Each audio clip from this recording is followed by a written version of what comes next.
마무리 오늘도 함께 하시죠. 시사평론가 김성환입니다. 14년 만에 월드베이스볼 클래식 4강 진출에 도전하는 우리 야구 대표팀. 아쉽게 오늘 호주전에선 패했지만 내일로 예정된 한일전에서 총력전을 펼치겠다는 각오를 다지고 있는데요. 우리 대표팀이 분위기 반전을 이룰 수 있을지 더 깊이 들여다보는 인터뷰 시간에 전문가와 얘기 나눠보겠습니다. 제롬 파월 미국 연방준비제도 의장이 금리 인상 속도를 높일 준비가 돼 있다, 이런 입장을 밝혔습니다. 우리 경제에 미칠 파장에 관심이 쏠릴 수밖에 없는데요. 목요일 경제읽기 코너에서 자세히 분석해 보겠습니다.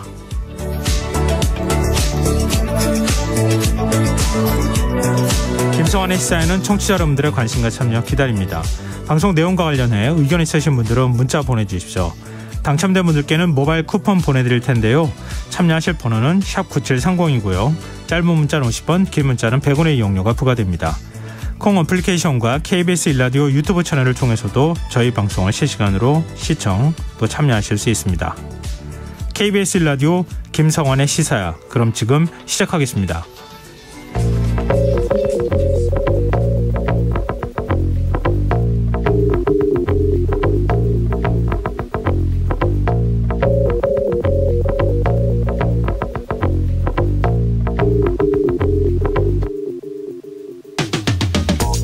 윤석열 대통령이 오는 16일부터 17일까지 이틀 동안 일본을 방문해 기시다 후미오 총리와 정상회담을 갖기로 했다는 소식이 전해졌습니다.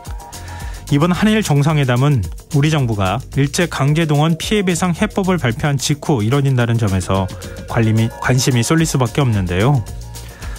윤석열 대통령이 대선 후보 시절부터 꽉 막힌 한일 관계의 해법으로 그랜드 바겐, 그러니까 일괄 타결 방식을 강조해왔다는 점에서 한일 정상들이 민감한 주요 현안들을 회담 테이블에 올려놓고 단번에 해결하지 않겠느냐는 관측도 나옵니다. 문제는 우리 사회에서 적절한 합의점이 모아졌느냐 하는 부분일 텐데요. 대법원으로부터 배상 판결을 받은 강제동원 피해자 15명의 경우 배상금 수령에 있어선 각기 다른 입장을 보이고 있지만 일본 정부의 직접 사과가 필요하다는 점에 대해선 모두가 한 목소리를 내고 있습니다. 역대 내각의 입장을 계승한다는 일본 총리의 모호한 입장을 볼 때 피해자들의 요구가 관철될 수 있을지 의문인데요. 박진 외교부 장관은 강제동원 해법을 내놓으면서 물컵이 절반 이상 찼다고 생각한다는 입장을 밝힌 바 있죠. 앞으로 이어질 일본의 성의 있는 호응에 따라서 반만 채워진 물컵이 가득 채워질 수 있다는 이야기였는데요. 한일 정상회담이 물컵 반잔을 채우는 결과로 이어질 수 있을까요? 물컵 반잔을 채우는 일이 누구의 몫이 될지 지켜보는 눈이 많습니다.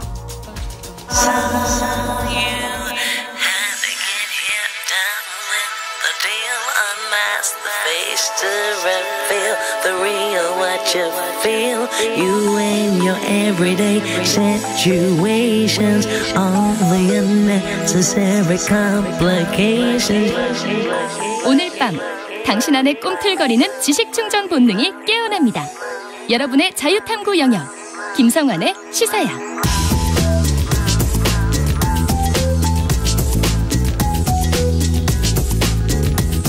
오늘 어쳤던 뉴스 꼼꼼히 정리해드리는 뉴스야 시간입니다. 오늘은 곽재훈 프레시안 기자 나와 계십니다. 안녕하세요. 네, 안녕하세요. 네, 북한이 오늘 저녁 무렵 서해상으로 단거리 탄도미사일을 발사했어요. 네, 우리 합동참모본부에 따르면 군은 오늘 오후 6시 20분께 북한 남포 일대에서 서해 방향으로 발사된 단거리 탄도미사일 한 발을 포착했습니다. 네. 군은 감시 및 경계를 강화한 가운데 한미 간 긴밀하게 공조하면서 만반의 대비 태세를 유지하고 있다고 밝혔습니다. 북한은 오는 13일부터 펼쳐지는 한미 연합연습 자유의 방패 훈련에 반발해 이번 도발에 나선 것이라는 추정이 나오고 있습니다. 네, 지금 동해상이 아니라 서해 방향으로 발사됐다. 이것도 사실 좀 주목해봐야 될 부분일 것 같네요. 네, 앞서서 이제 북한의 노동당 김여정 부부장이 태평양을 시험장으로 만들겠다 이런 취지로 위협 발언을 한 적이 있었는데 네네. 이번엔 태평양 쪽이 아니라 서해 쪽으로 발사한 걸로 지금 파악이 됐습니다. 그동안 이제 서해 쪽으로 발사하는 걸 별로 많이 하지 않았던 이유는 중국 때문이잖아요. 근데 과연 어떤 여기 함의가 있는지, 또 중국과는 사전에 교감이 있었던 건지, 이런 부분에 대해서는 조금 더 자세한 분석이 필요할 것 같습니다. 네. 윤석열 대통령이 오늘 당선 1주년을 맞았는데 별다른 메시지 없이 지역 민생행보 일정을 소화했어요. 네, 윤석열 대통령은 당선 1주년인 오늘 특별한 자축 행사 없이 이 김기현 국민의힘 신임대표 지역구인 울산을 방문해서 이 취임 이후 추진해온 정책 기조를 강조했습니다. 네. 윤 대통령은 오늘 울산 항만공사에서 지역 경제인 및 국회의원들과 가진 간담회 마무리 발언을 통해서 우리 국민이 노력을 통해 얻은 정당한 보상을 부당한 세력에게 뺏기지 않고 기업들은 사업하기 좋은 시스템을 만들기 위해 최대한 노력해 나가겠다면서 지난 10달간 한미관계, 한일관계를 포함한 외교정책 방향, 공무원들의 생각 이런 것들은 많이 바뀌었겠지만 국민과 기업이 생활과 사업에서 느끼는 변화를 체감하려면 좀 더 시간이 필요할 것 같다. 이렇게 이야기했다고 이도훈 대통령실 대변인이 전했습니다. 네. 어제 국민의힘 전당대회에 참석해서 국민을 고통에 빠뜨리는 기득권 이권 카르텔을 뿌리 뽑아야 한다. 이런 발언을 한 데 이어서 노동교육 연금개혁 추진 또 지속적인 친기업 행보를 예고한 발언으로 해석됐습니다. 부당한 세력을 누굴 말하는 건지. 기득권 이권 카르텔은 문재인 정부를 비판할 때 쓰는 용어였었잖아요. 그런데 네. 이번에 그 부당한 세력이라고 하는 그 세력은 노조를 말하는 건지 아니면 이전 정부 인사들을 말하는 건지 정확치는 않네요. 네, 최근 발언 상황과 연관지어 보면 지금 노조를 간접적으로 겨냥한 것으로 봐야 될 것 같습니다. 네, 정치권에서 어떤 메시지가 나왔습니까? 네, 윤석열 대통령 당선 1주년을 맞아서 국민의힘 그리고 더불어민주당 반응이 엇갈렸는데요. 예. 여당인 국민의힘은 김미애 원내대변인 논평을 통해 국민은 지난 대선에서 공정과 상식의 정치로 대한민국 미래 번영을 위해 뛰어달라고 명령했다면서 하지만 거대 야당 민주당은 지난 1년간 대선 불복과 범죄 피해자 방탄에만 허송세월했다 이렇게 야당을 겨냥했습니다. 그러면서 급기야 반일 선동까지 이용해 이재명 대표 방탄을 고집했다면서 민주당은 이 대표 방탄 사슬을 풀어내고 반일이 아닌 그 길을 말하며 국민과 함께 미래를 나가야 한다. 또 대한민국은 다시 미래를 향한 도전에 나서야 한다고 주장했습니다. 네. 반면 민주당은 오늘 국회 정책조정회의에서 김성환 정책위의장을 통해 눈 떠보니 선진국이었던 대한민국은 1년 만에 눈 떠보니 후진국이 됐다면서 민주공화국은 사라지고 그 자리에 검사들의 나라가 세워졌다 이런 주장을 했습니다. 박성준 민주당 대변인도 고작 당선된 지 1년, 정권이 출범한 지 10개월이 지났을 뿐이지만 국민에게는 사건 사고로 점철된 지난 1년이 4년보다 길게 느껴진다 이렇게 비판했습니다. 네, 당선 1주년을 맞아서 윤석열 정부 인선을 분석한 기사들도 쏟아졌어요. 네, 조금 전 KBS에서 이 분석 보도를 내놨는데요. 네. 이 보도에 따르면 윤석열 정부 내각에서 서울대 출신이 58명으로 그러니까 전체 104명 가운데 109명 가운데 58명으로 전체의 53%를 차지한 것으로 나타났습니다. 절반이 좀 넘네요. 네. 네. 지난 정부, 그러니까 문재인 정부 때는 42%였는데 조금 비중이 더 높아진 걸로 보이고요. 예. 내각 평균 연령은 58.4세로 지난 정부 57.7세와 비슷했습니다. 다만 이제 출신 지역별로 봤을 때는 이 문재인 정부에서는 호남이 29% 109명 가운데 30명으로 그 출신 지역으로 보면 두 번째로 많았는데 네. 이번 정부에서는 호남 출신 인사는 10명 9%로 대폭 줄었습니다. 영남은 문재인 정부 39명에서 이번 정부 44명으로 소폭 늘어났습니다. 이 출신 직업별로 보면 사법시험 출신이 지금 윤석열 정부에서 16명, 또 이 가운데 12명이 검찰 출신이어서 지난 정부와 비교하면 아주 거의 대폭 늘어났습니다. 이제 네. 문재인 정부 때는 1기 104명 가운데 사시 출신 5명, 이 가운데 검찰 출신은 3명이었기 때문에요. 상당히 많이 늘어난 것으로 볼 수 있겠습니다. 네, 신문마다 저마다 인사 분석하는 기사들을 쏟아내기도 했었는데요. 한겨레신문 같은 경우에는 정부 주요 요직에 검사 출신이 70명이 가 있다 이렇게 또 분석하는 기사를 내기도 했더라고요. 지금 다음 주 일본에서 한일 정상회담이 열린다는 사실도 공개됐어요. 네, 오늘 대통령실이 발표한 내용인데요. 윤석열 대통령이 오는 16일부터 1박 2일 일정으로 일본을 방문해 기시다 후미오 일본 총리와 한일 정상회담을 갖습니다. 대통령실은 방일 기간 중에 상세 일정과 의제 등을 일본 측과 조율하면서 준비 중이라면서 이같이 공지했는데요. 그러면서 이번 방문으로 12년간 중단됐던 한일 양자 정상교류가 재개되며 이는 한일 관계 개선과 발전에 중요한 이정표가 될 것이라고 강조했습니다. 대통령실은 윤 대통령의 이번 방일을 통해 한일 양국이 과거의 불행한 역사를 극복하고 미래로 나아가기 위해 안보, 경제, 사회 문화의 다방면에 걸친 협력이 확대되고 양국 국민 간 교류가 한층 활성화되기를 바란다고 했습니다. 일본 측의 사과를 받아낼 수 있을까요? 사과 없이 우리 측이 오히려 양보를 요구할 수도 있다 이런 얘기도 나오더라고요. 네, 지금 정상회담 의제와 관련해서는 뭐 아직까지 구체적인 발표는 나오지 않고 있는데요. 예. 지금 뭐 이 강제동원 문제 같은 경우에는 사실상 정부안 발표로 뭐 더 이상 여기서 어떤 진전된 뭐 그 내용이 있을지는 아직까지 알 수 없는 상태입니다. 네. 또 정상회담 의제로는 지난 2019년에 효력 정지됐던 한일 군사정보보호협정 즉 지소미아 정상화, 또 일본의 수출 규제 조치 해제 뭐 이런 것이 아마 현안이 될 것으로 보이는데요. 네. 이 한국 대법원이 2018년 이 강제동원 판결이 나오면서 여기에 대해서 일본이 사실상 보복 조치로 수출 규제 조치를 취했고 네. 여기에 이제 문재인 정부가 지소미아 효력 정지로 맞섰기 때문에 네. 뭐 지금 이제 강제동원 판결에 대해서 어쨌든 정부가 나름대로 해법을 내놨기 때문에 이제 그 이어진 이제 수출 규제 지소미아 이제 이런 것들이 다시 이제 한일 간에 풀어야 할 숙제로 남은 상태로 보입니다. 이 지소미아 정상화 관련해서 일본 요미우리 신문은 2019년 당시 협정 종료 등을 일본에 통보한 문건을 윤석열 정부가 취하하고 일련의 조치를 철회하겠다고 일본에 전달할 예정이다. 이런 보도를 하기도 했는데요. 예. 또 최종적인 정상화 발표 시기는 수출 관리 엄격화, 즉 수출 규제 조치 해제 진전을 보고 결정한다. 뭐 이렇게 보도하기도 했는데 아직 우리 정부에서는 이에 대해서 공식 확인은 나오지 않고 있습니다. 근데 지금 저 요미우리 신문 보도를 봐도 그런데 수출 규제 조치는 이미 일본 측이 입장을 밝힌 바가 있잖아요. 그러니까 WTO 제소를 어떻게 한국 정부가 처리할지 보고 우리가 나중에 판단하겠다 이런 거였었잖아요. 근데 지소미아는 그냥 풀면 그만이잖아요. 그렇죠. 뭐 만약에 이렇게 되면 지소미아는 풀고 그다음에 강제 동원 문제에 대해서는 뭐 일본 측의 사과가 없이 넘어가고, 그런데 이제 수출 규제 조치는 뭐 해제될지 말지 지금 불확실한 상태라면 이제 주고받기가 양쪽에 이제 그 무게 축의 균형이 지금 맞지 않는 게 아니냐, 뭐 그런 비판이 나올 수 있을 것 같습니다. 과외국인 일본이 오히려 큰 소리 치는 상황인 것 같아서 좀 그러네요.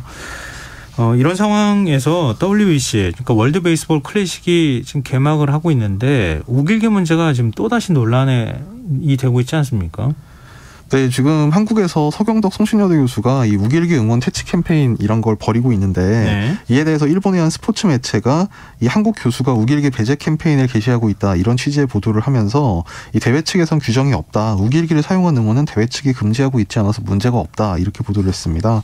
뭐 이 매체는 일본 스포츠 전문 매체 히가시 스포앱이라는 그 매체인데요. 예. 뭐 이런 보도 내용이 좀 논란이 되고 있습니다. 네, 알겠습니다. 이건 뭐 내일 한일전 때 어떤 모습이 보여질지 이것도 좀 봐야 되겠네요. 우리 지금 한일 정상회담뿐만 아니라 지금 다음 달에는 한미 정상회담 예정돼 있어요. 지금 윤석열 대통령이 미국을 국빈 방문하게 되는 거죠. 네, 4월 윤석열 대통령 국빈 방문과 관련해서 다음 달 26일 공식 환영식에 이어서 곧바로 한미 정상회담이 진행된다고 대통령실이 오늘 밝혔습니다. 네. 그러니까 일정을 추가로 공개한 건데요. 네. 정상회담 당일 국빈 만찬도 예정돼 있고, 그리고 정상회담 이틀날에는 이 카멀라 해리스 부통령 그리고 토니 블링컨 국무장관이 주최하는 노찬에 이 윤 대통령이 참석할 예정이라고 이 김은혜 대통령실 홍보수석이 전했습니다. 네, 그렇습니다. 4월 26일. 이제 화제를 좀 바꿔보겠습니다.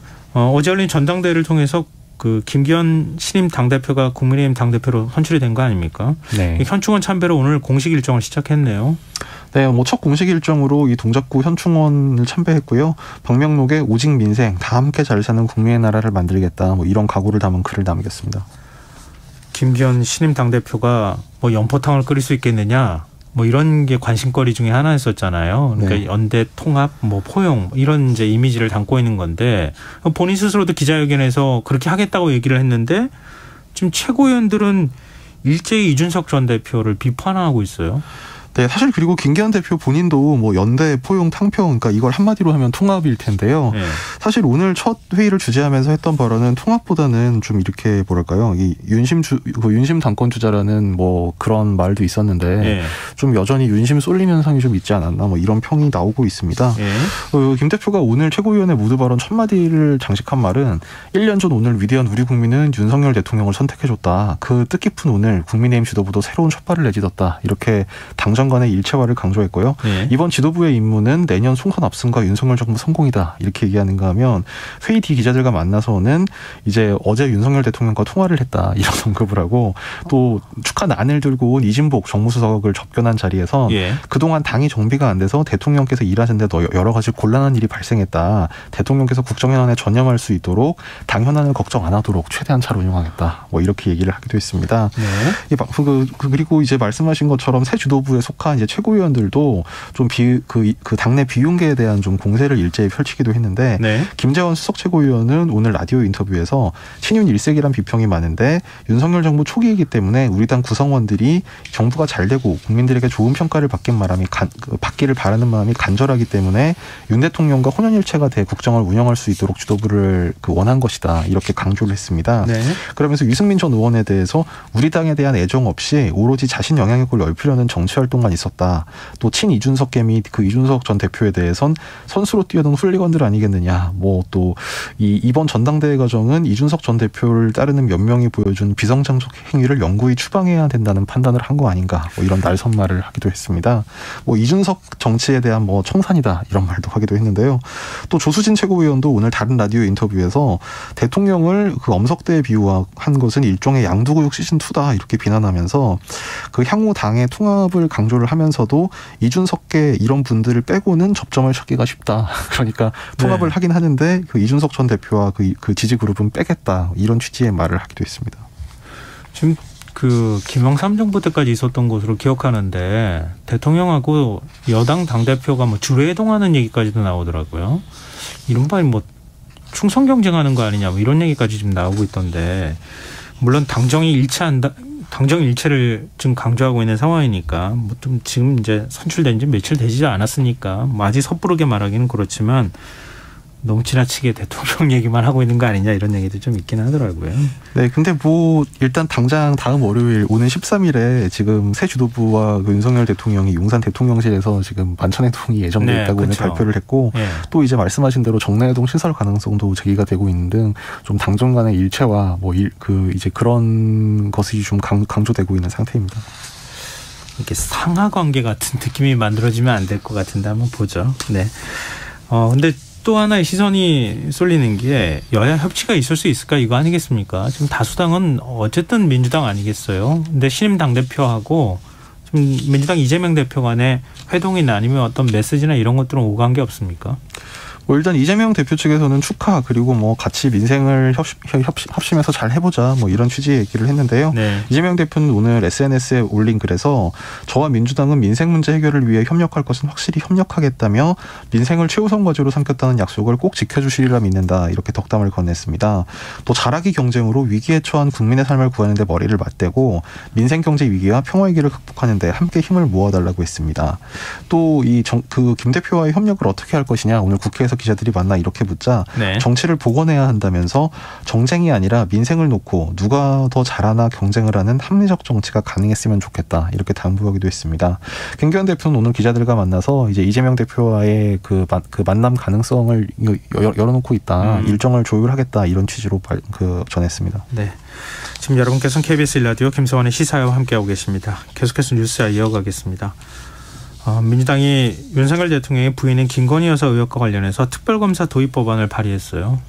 사실 민주당은 이미 지난해 이른바 김건희 특검법을 당론 발의를 한 바가 있는데요. 네네. 오늘은 그 앞서 낸 그 법안과 좀 다른 내용의 법안으로, 그러니까 앞서서 낸 법안 같은 경우에는 이제 김건희 전 코바나컨센트 대표의 뭐 허위 경력 의혹, 그다음에 도이치모터스 주가 조작 의혹, 그리고 뭐 대기업 협찬 의혹 등등 이제 여러 가지를 모두 그 수사 대상으로 명시한 법안이었는데 네. 오늘 제출한 법안은 이 도이치모터스 주가 조작 의혹 그리고 이 그 코바나 콘텐츠 전시회에 대한 대기업 협찬 의혹 요 두 가지에 대해서만 이제 수사 대상으로 하는 좀 말하자면 기존의 그 법에서 좀 특검의 수사 범위를 오히려 좀 좁힌 이제 그런 법을 냈습니다. 네. 이제 이것은 지금 그 정의당 같은 경우에는 도이치모터스 주가 조작 의혹에 한해서 특검을 해야 한다 지금 이렇게 주장하고 있기 때문에 네. 정의당과의 협상을 지금 염두에 두고 이제 기존의 법안보다 좀 이제 말하자면 정의당 입장 쪽에 좀 더 가까운 이제 좀 말하자면 일종의 협상안을 이제 새로운 법안으로 낸 것으로 해석이 됩니다. 네, 알겠습니다. 근데 뭐 발의자가 숫자가 너무 적다 뭐 이런 얘기도 있더라고요. 그러니까 제가 말씀드린 것처럼 이미 지난해 이제 뭐 그 민주당 의원 전원 명의로 이제 특검법을 발의를 한 바가 있고 네. 오늘 낸 법안 같은 같은 경우에는 뭐 일종의 협상이 아니기 때문에 뭐 이와 관련해서 오늘 일부 언론에서 뭐 이게 지금 이재명 대표의 리더십이 흔들리는 징조 아니냐 좀 이런 해석을 하긴 했는데 그건 좀 과한 것 같고요. 이제 네. 민주당에서도 사실 이 법안을 좀 정의당과 협상을 염두에 두고 좀 어차피 수정될 법안이니까 예, 좀 뭐 급조까지는 아니지만 하여튼 이제 급하게 만들어서 제출을 하다 보니까 이제 실제로 연명한 의원들은 이번에는 좀 약간 그렇게 숫자가 많지 않았던 것으로 보입니다. 만약에 뭐 협상이 좀 그러니까 합의를 하게 된다고 하면은 공동 발의를 하거나 이런 형태로 갈 가능성이 있겠네요. 예, 그렇게 될 것 같습니다. 네. 국민의힘은 어떤 반응 보이겠습니까? 네, 국민의힘은 뭐 모든 수단을 동원해 저지하겠다 이런 입장인데요. 김기현 신임 대표는 오늘 국회에서 기자들과 만나서 그야말로 이재명 방탄을 위해 온갖 일을 다 벌이는 것이 과연 국민들 정서에 부합할 것인지 민주당에 경고하지 않을 수 없다 이렇게 말했습니다. 주호영 원내대표도 김건희 여사 특검법은 민주당이 이 대표에 대한 수사재판 물타기로서 정략적으로 하는 법안이라면서 저희가 가진 모든 수단을 동원해 입법을 저지하겠다 이렇게 경고했습니다. 네. 근데 검찰 관계자가 오늘 도이치모터스 사건과 관련해서 입장을 냈어요. 검찰 관계자와 이제 기자들 간의 질의응답 때 이제 이런 대화가 오가서 오늘 좀 눈길을 끌었는데요. 예. 검찰 관계자가 도이치모터스 사건 의혹을 규명하기 위해 주가 조작 가담자를 참고인 신분으로 연일 불러 조사하고 있다면서 김건희 여사에 대한 출석 조사를 포함해 방식에 제한을 두지 않고 관련자들을 조사할 것이다. 이렇게 얘기해서 마치 이제 이 김건희 전 코바나 컨설팅 대표에 대한 소환 조작 가능성을 열어둔 것으로 지금 많이 해석이 돼서 보도가 됐습니다.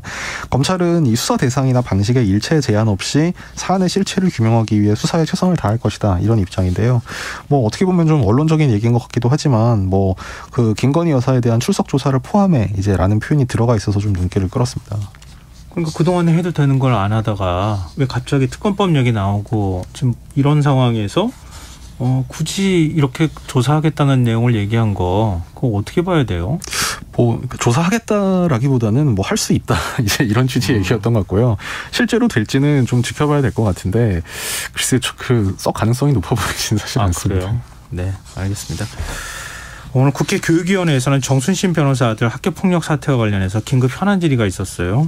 어떤 얘기가 나왔습니까? 네, 오늘 사실 교육위원회에서 답변대에 오른 주요 답변자들은 크게 보면 세 이제 주체인데요. 네. 교육부, 그다음에 서울대, 그리고 이제 정순신 변호사 아들의 출신 고교인 반포고등학교와 민족사관고등학교 이제 이렇게 나눌 수 있겠습니다. 네. 서울대에서는 정 변호사 아들이 학폭 이력으로 이제 감점을 감점을 많이 받았다. 충분히 할 만큼 했다. 이제 이런 취지의 입장을 밝혔는데요. 네. 천명선 서울대 입학본부장은 오늘 국회 교육위원회 출석 답변에서 어떤 학생에 대해 감점 조치를 했는지 특정해서 말씀드릴 수는 없다면서도 강제 전학 조치를 받은 학생에 대해선 저희가 할 수 있는 최대 감점을 했다. 이렇게 이야기를 했습니다. 예.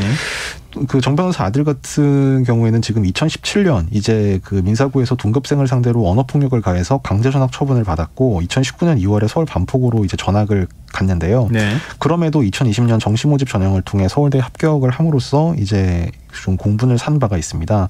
여기에 대해 이제 서울대 답변이 최대 감점을 했다. 근데 결국은 그래도 합격을 했다. 이제 이런 취지의 답변이었고요. 또 이 출신 고등학교들의 이제 조치도 좀 도마에 올랐는데 특히 반포고의 경우에는 강제 전학 조치가 학교생활기록부에서 삭제된 것이 도마에 올랐습니다. 민주당 문정복 의원은 당시 심의기구 심의위원 9명 중에 변호사를 포함한 4명이 외부 인사였는데 이 외부위원을 통해서 기록 삭제를 도왔을 개연성에 대해 합리적 의심을 하지 않을 수 없다. 이렇게 지적을 했는데요. 네. 고은정 반포고 교장은 이에 대해서 당시 회의록을 보면 이 정군이 반성하고 있고 앞으로 그런 일이 없게 하겠다는 내용이 있다며 심의기구에서 만장일치로 삭제했다고 말했습니다. 다만 이 회의록 내용을 공개해달라는 질문에는 이 내용은 공개할 수 없다고 밝혔습니다. 자료 제출을 회피했다 이렇게 해서 야권에서 또 상당히 반발하기도 하고 그러던데 또 이주호 교육부 장관은 사과 입장을 밝히면서 학교폭력 근절 대책 방향을 공개했네요. 네, 이주호 사회부총리 겸 교육부 장관은 오늘 교육위 출석 발언에서 국민께 매우 송구스럽다는 말씀을 드린다며 교육부가 책임을 지고 학교폭력을 뿌리 뽑는 노력을 해야 한다고 강조했습니다. 교육부는 오늘 국회 교육위원회에 학교폭력 근절 대책 추진 방향을 보고하기도 했는데요. 현재 최대 2년인 가해 학생의 학폭위 조치 생활기록부 보존기간을 연장하는 방안과 함께 학폭위 조치 사항을 대입 전형에 반영하는 방안도 검토하겠다고 밝혔습니다. 또 가해 피해 학생의 즉시 분리, 학교장 긴급조치 강화, 그리고 단위 학교에서 학폭 사안을 자체적으로 조사할 수 있는 전담기구의 전문가 참여를 확대하는 그런 방안을 발표했습니다. 네, 알겠습니다. 오늘 뉴스 여기까지 하겠습니다. 지금까지 곽재훈 프레시안 기자였습니다. 고맙습니다. 감사합니다.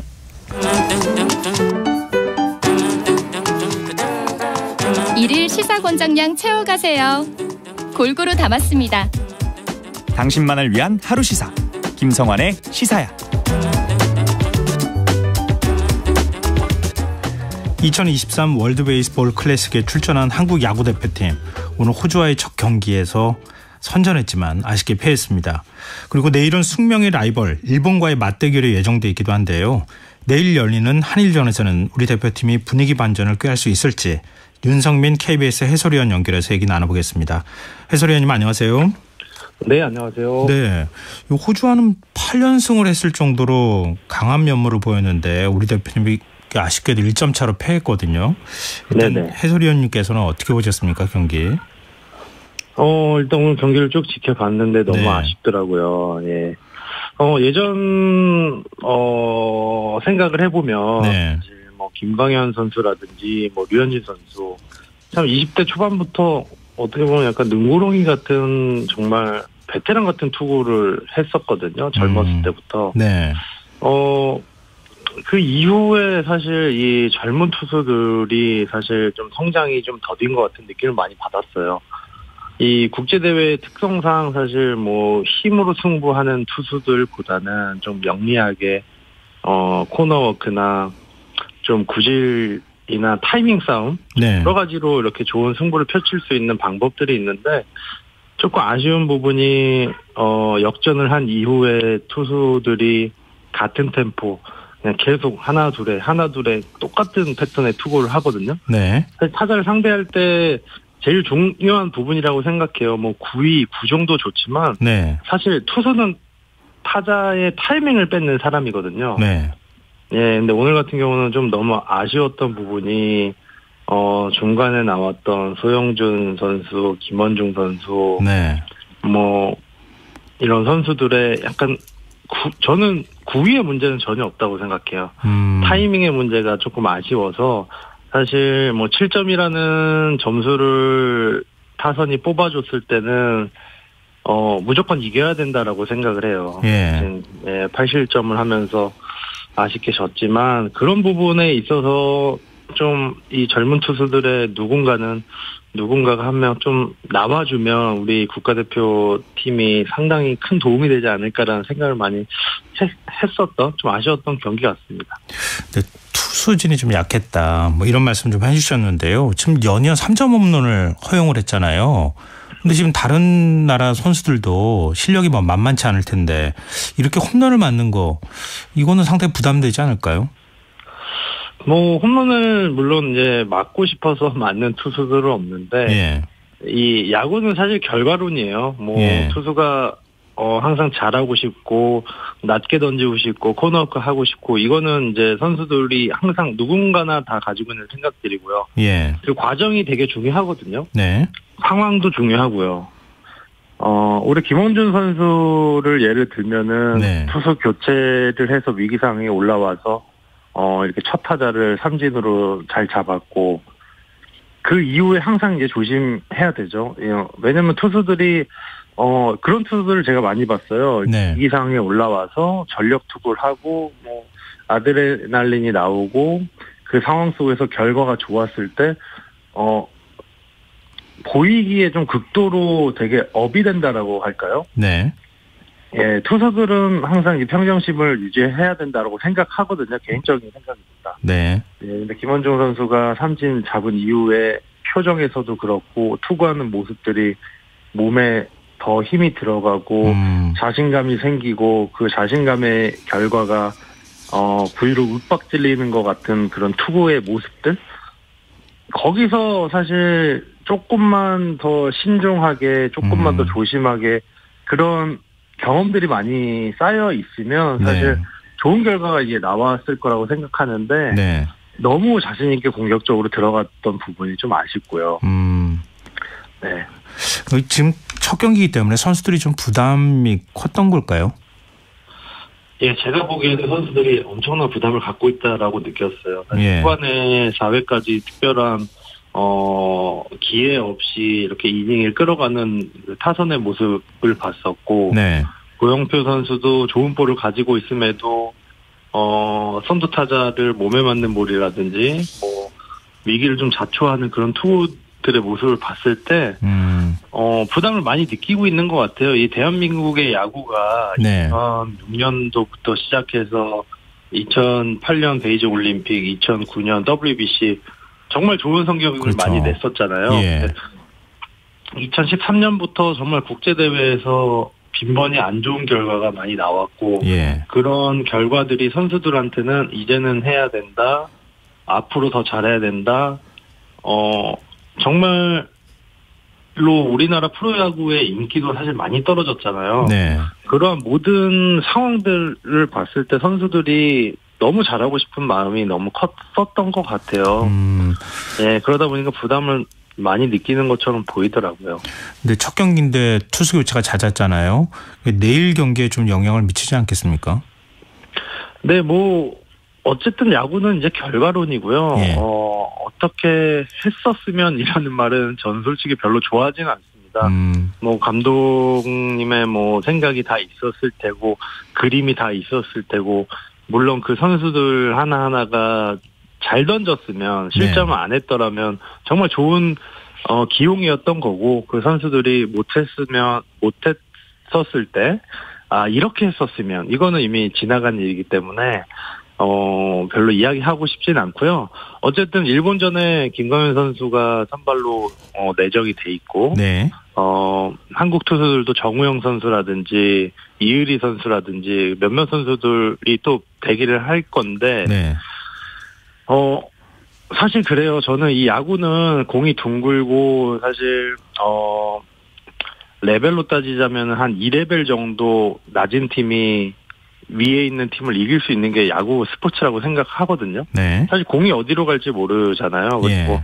분명히 김광현 선수가 좋은 컨디션을 유지하고 있고 일본전에서 물론 2008년도에는 좋은 투구를 했었고 네. 2009년 WBC에는 사실 결과가 안 좋은 적도 있었고요. 어떻게 보면 김광현 선수도 많이 일본 타자들 알고 있고 일본 타자들도 김광현 선수에 대해서 준비를 많이 하고 있을 테니까 네. 이제 수싸움이라든지 이런 부분에서 김광현 선수의 경험으로 풀어 나간다면 저는 충분히 좋은 결과 있을 거라고 생각합니다. 근데 야구 경기는 상대적인 거니까요. 일본 선발로 예정된 다르비슈의 경우에 2009년 WBC에서 한국 상대로 굉장히 좋은 호투를 보인 선수잖아요. 네.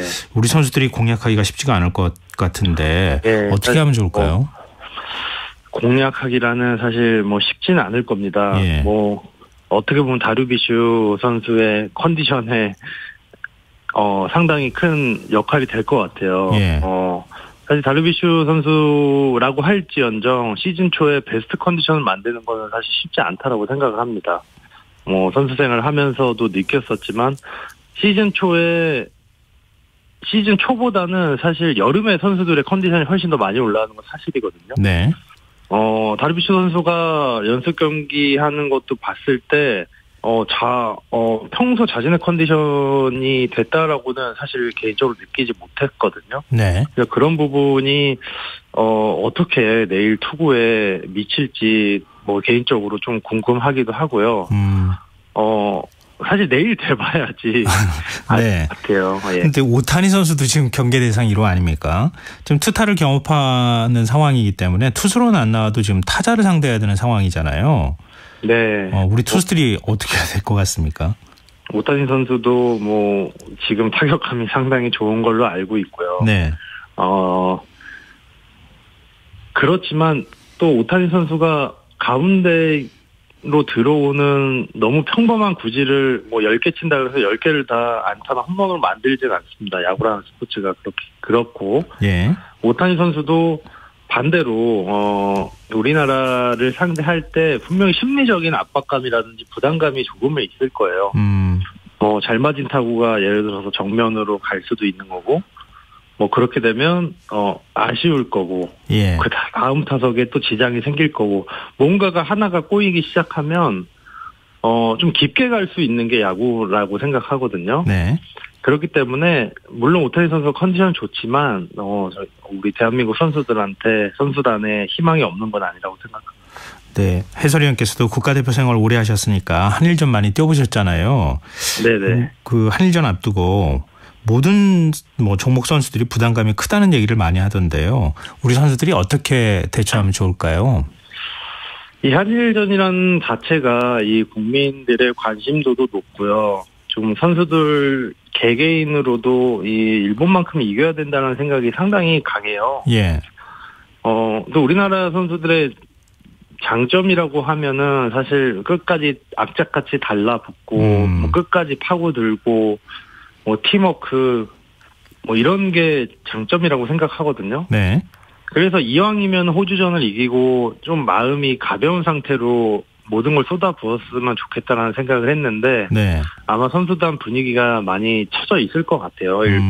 호주전에 지면서. 네. 이 분위기를 좀 베테랑들이 김현수 선수라든가 물론 오늘 양현종 선수 결과가 안 좋았지만 양현종 선수라든가 좀 좋은 분위기를 만들어서 예. 선수들이 동요하지 않는 것도 중요할 것 같고요. 예. 내일은 사실 이제 D가 없습니다. 그런 부분이 오히려 선수들한테 좀 더 적극적이고 좀 더 자신 있는 플레이로 또 나올 수도 있는 상황들이 있기 때문에 사실 전력적으로는 사실 우리 대한민국 선수단이 조금 못 미치지만 그런 부분으로 플러스를 시킨다면 좋은 경기 결과가 나올 거라고 생각합니다. 근데 뒤가 없다는 표현 쓰셨는데요. 만약 내일 한일전에서 우리가 진다면 지금 8강 진출은 쉽지 않은 거죠?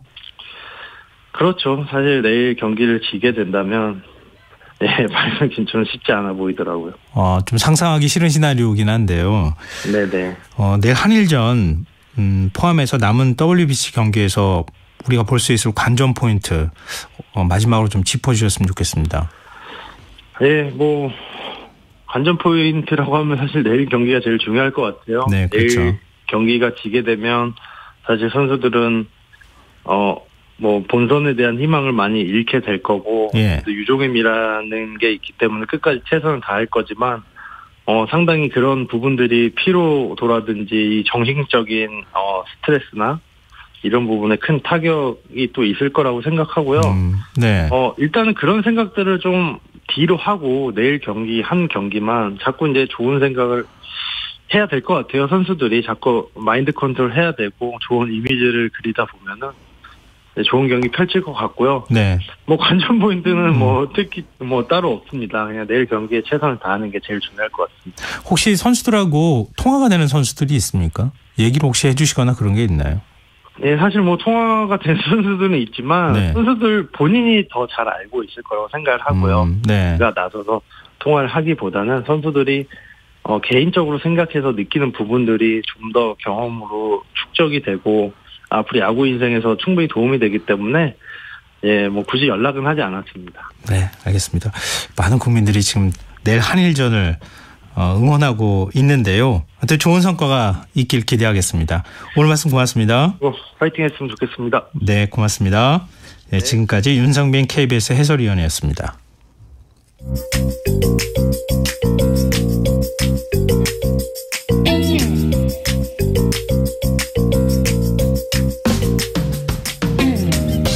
복잡한 정책부터 실물 경제와 투자까지 눈여겨봐야 할 경제 이슈 깊이 있게 살펴보는 시간입니다. 경제 읽기 경향신문 박병률 경제부장 전화로 만나보겠습니다. 부장님 안녕하세요. 네, 안녕하세요. 미국 연방준비제도 이사회가 당초 예상과 달리 다시 긴축에 나설 수 있다 이런 전망이 나오면서 지금 금융시장이 불안한 모습을 보이고 있는데요. 오늘 시장 상황은 어땠습니까? 네, 오늘은 일단 먼저 환율부터 보면요. 어제보다 0.8원이 올랐는데 일단 보합권에서 마감이 됐다 이렇게 보시면 됩니다. 원달러 환율이 1322.2원에서 거래를 마쳤습니다. 원래 이제 첫 시작은 어제보다 4.4원이 내린 상태에서 시작이 됐는데 역시 시간이 지나면서 슬금슬금 오르면서 결국 또 1320원을 돌파를 했습니다. 사실 어제 환율이 좀 충격이 좀 심했습니다. 하루 만에 22원 깡총 뛰면서 네. 이 1,320원대로, 그러니까 1,300원대를 돌파를 했는데요. 그러면서 결국 오늘도 1,300원대 아래로 내려오지 않았다 이런 얘기입니다. 오늘 좀 주목해야 될 게 증시였는데 네. 증시는 어제도 1% 내렸고 오늘도 0.5%가 내렸는데요. 특히 외국인이 오늘은 9,731억 원을 순매도를 했습니다. 어제도 1,600억 원 매도를 했으니까 합치면 지금 이틀 만에 1조 원 이상 지금 순매도를 하면서 외국인이 빠져나갔고요. 예.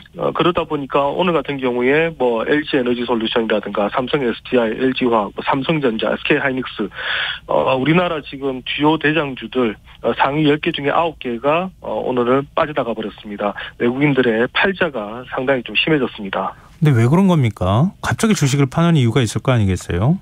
네, 아까 서두에 말씀하셨던 것처럼 이 미국 중앙은행인 연방준비제도가 다시 한 번 더 빅스텝, 그러니까 한 번에 금리를 0.5% 이상 올릴 수 있다라고 지금 시사한 그 충격이 좀 크다.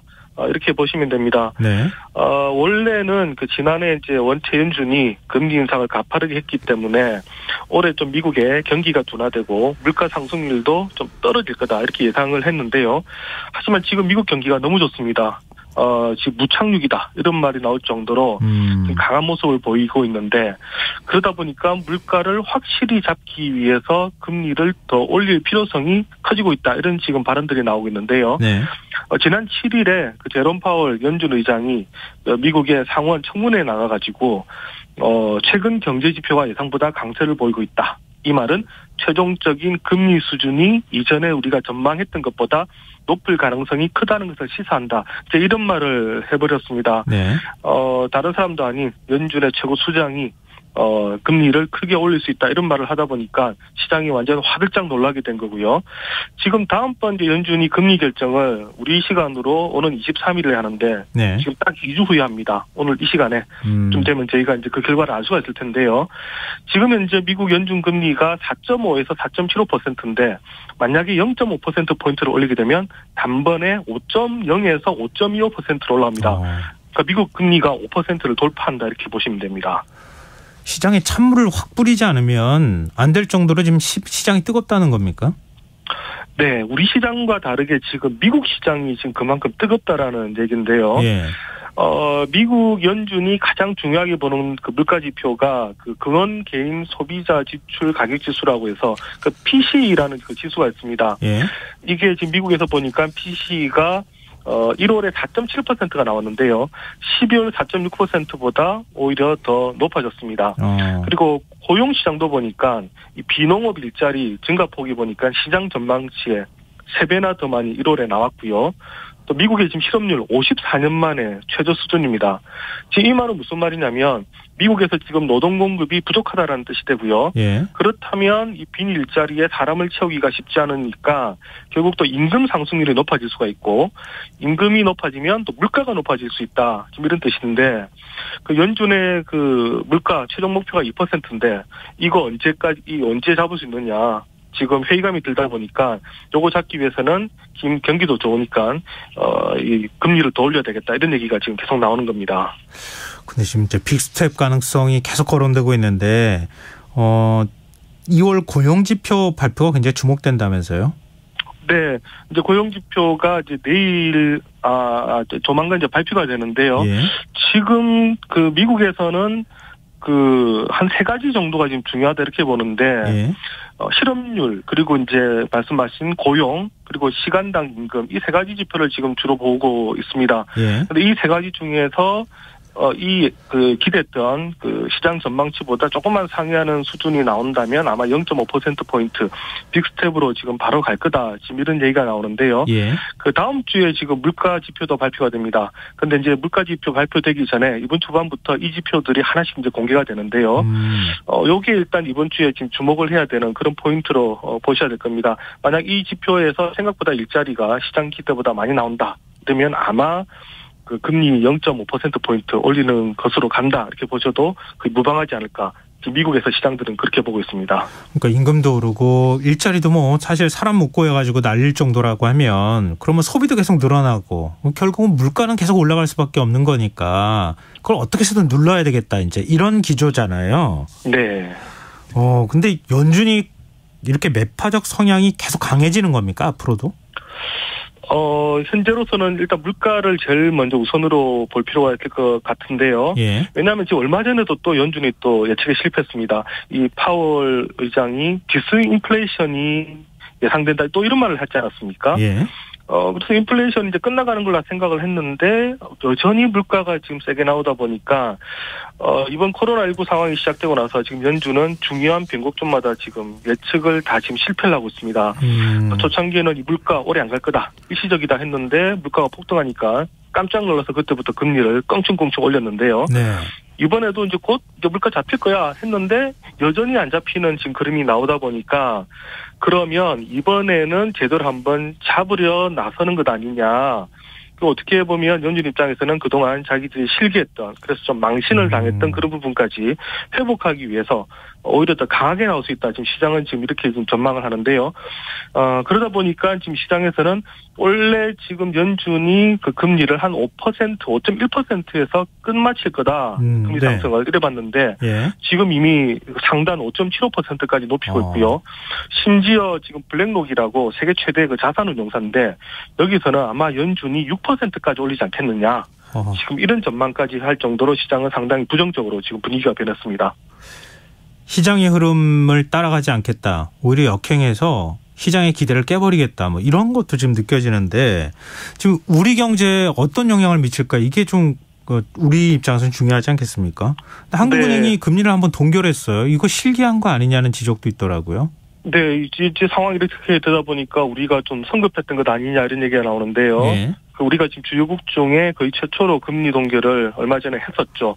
지금 우리 금리가 지금 3.5에서 멈춰져 있는데 사실 그때 금리 동결을 한 이후에도 외환시장이라든가 이런 것들이 좀 안 좋았습니다. 그때 이후에 주식시장에서 외국인들이 또 빠져나가기 시작을 했었고요. 당시에 환율도 껑충 뛰어서 또 1,300을 한번 돌파를 했었는데 요게 약간 이제 안정화되려고 하다가 이번 연준 얘기가 나오니까 다시 금융시장이 지금 안 좋은 겁니다. 이게 만약에 연준이 2주 후에 이 금리를 올리게 되면 문제는 이제 한미 그 금리 역전폭이 너무 커지게 되는데요. 네. 지금 우리가 3.5%고 미국이 4.5에서 4.75%니까 최대 금리자가 1.25%포인트입니다. 근데 만약에 연준이 0.5%포인트를 올리면 1.75%포인트까지 벌어지는데 요거는 지금 역대 최대로 한미 간 금리가 차이가 나는 겁니다. 예. 미국 금리가 우리 금리보다 1.75%포인트가 높다라는 뜻은 뭐냐면 왜 그만큼 국내에 들어와 있던 돈들이 이런 그 이자율 차이 때문에 다시 미국으로 돌아갈 수가 있다는 얘기인데 예. 우리가 요걸 막으려고 하면 국내 투자했을 때 그 외국 돈들이 1.75%포인트보다 더 많은 수익을 줄 수 있어야 된다는 이런 믿음을 줘야 됩니다. 예. 그래야 계속해서 한국에 투자를 하게 되는데 아니 이거 한국에 투자해봤자 이 정도 수익률 안 나고 미국은 그냥 예금만 해도 1.75%포인트 한국보다 금리를 더 받을 수 있다. 이러면 훨씬 더 시장도 크고 안정적인 미국으로 이제 갈 수밖에 없는데요. 네. 지금까지는 뭐 한미 간 금리 격차가 뭐 0.5%포인트 이 정도 되면 그래도 한국 수익률이 높아 이러면서 올 수가 있는데 과연 1.75%포인트까지 벌어졌을 때 외국인 자금이 계속 국내에 머무를 수 있느냐. 이제 이런 질문들이 우리가 이제 생기는데 한 번도 지금 우리가 1.75%포인트까지는 벌어진 적이 없습니다. 아, 역대요? 네, 역대 최고 차가 됩니다. 그러다 보니까 저희 입장으로서도 이제 긴장할 수밖에 없고요.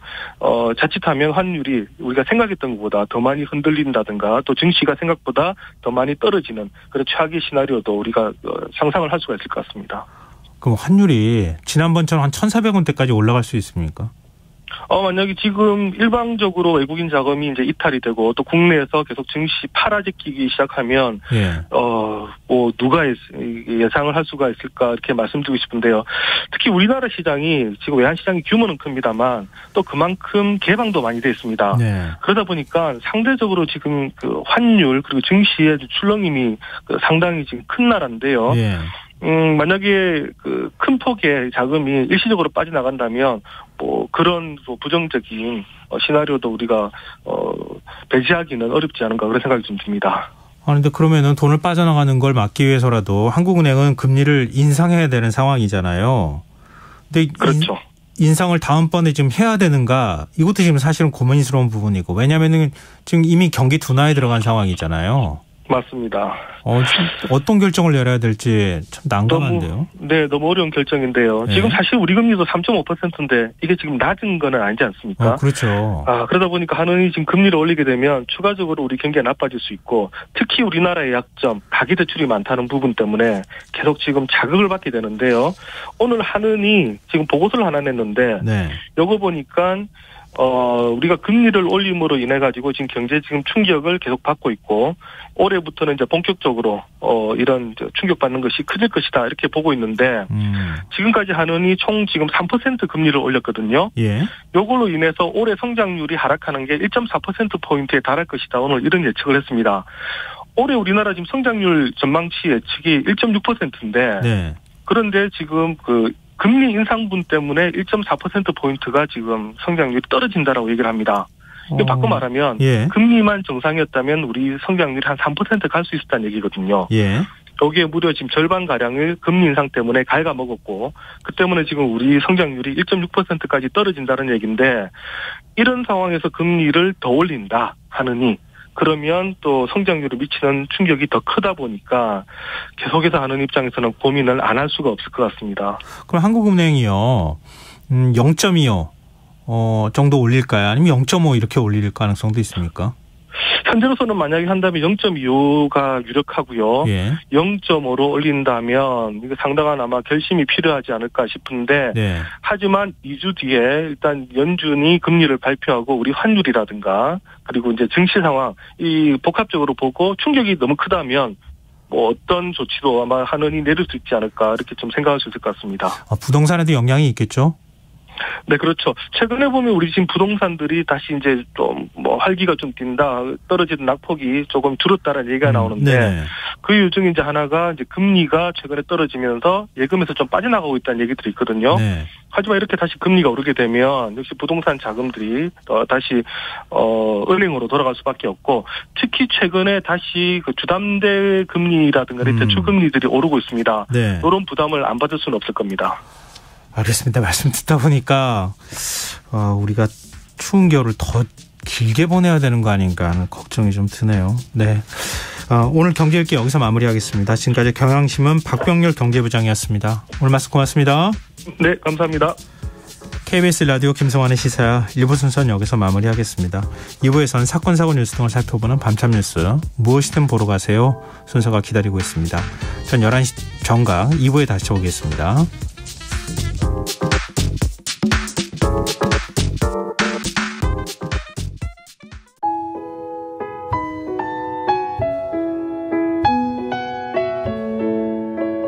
경제적인 어려움에 처한 위기 가정들이 늘고 있습니다. 복지 사각지대에 처해 있는 가정들을 미리 찾아서 지원하고 위기로부터 구하는 일이 시급한데요.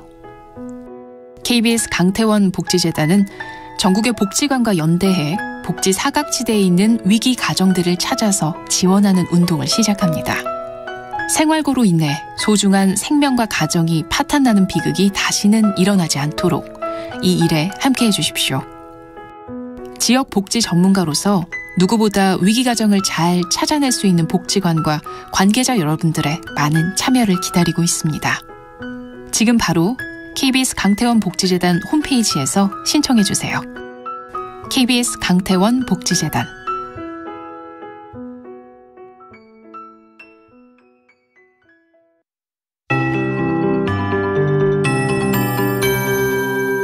KBS 58분 날씨. 내일은 전국이 대체로 맑겠습니다. 강원 영동과 경상권, 일부 충북에 건조주의보 발효 중입니다. 특히 바람도 강하게 불어 작은 불씨가 큰 불로 번질 수 있고 최근 산불이 자주 발생하고 있습니다. 화재 예방에 각별히 유의하시기 바랍니다.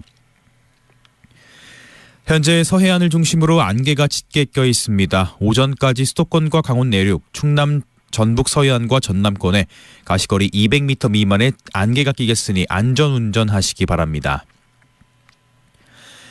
내일 아침 최저기온 서울 6도, 광주 8도 등 전국이 1에서 10도, 낮 최고기온은 서울 22도, 대구 25도 등 전국이 16에서 26도로 당분간 평년보다 높겠습니다. 특히 모레까지 낮 기온이 20도 이상으로 올라 내륙을 중심으로 일교차가 20도 내외로 벌어지는 곳이 많겠습니다. 환절기 건강관리 잘해주시기 바랍니다. 내일 전국의 미세먼지 농도 수도권과 강원 영서, 대전과 세종 충북, 전북과 대구 경북은 나쁨, 그 밖의 권역은 보통으로 예상되고 강원 영동과 충남, 광주와 부산, 울산, 경남은 오전에 나쁨 수준 보이겠습니다. 서울의 현재 기온 7.7도, 습도 89%, KBS 58분 날씨 박성준입니다.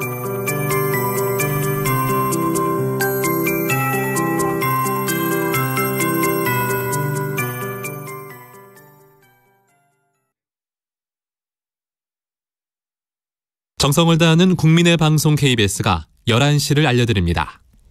AM 711kHz, FM 97.3MHz, KBS 1라디오입니다. HLKA.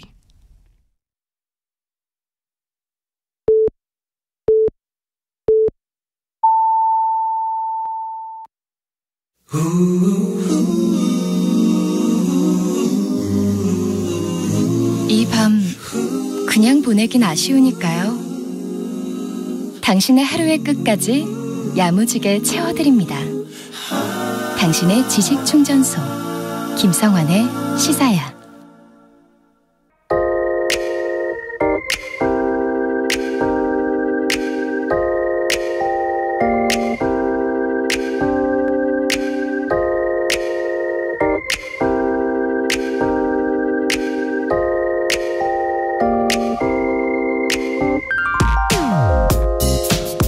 요즘 제 나이 또래나 연배가 조금 더 높은 지인을 만나면 자연스럽게 대화 주제가 부모님 건강 문제로 흘러가곤 합니다.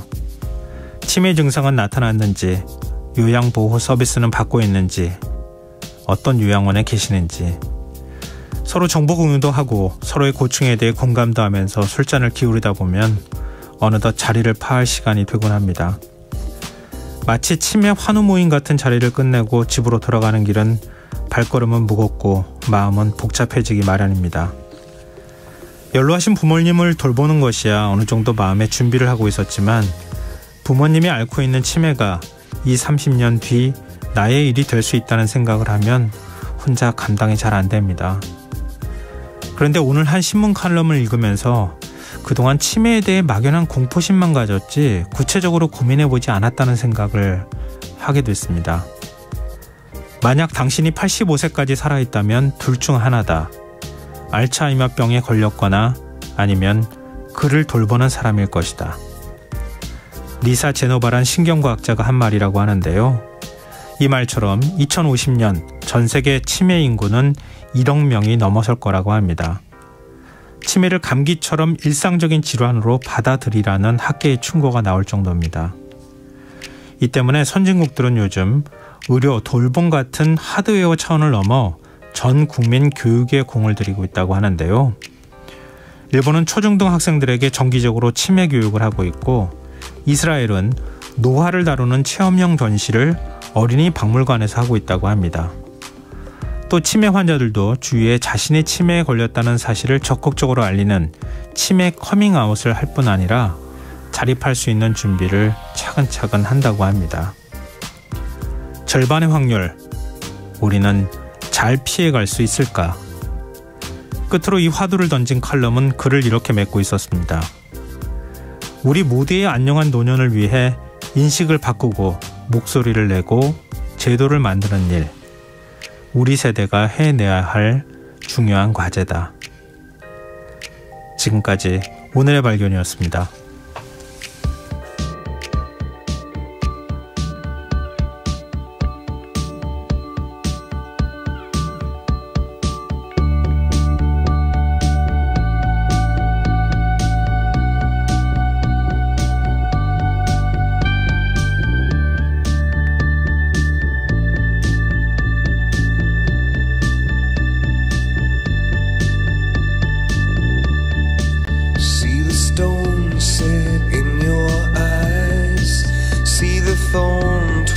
In your side, I'll wait for you.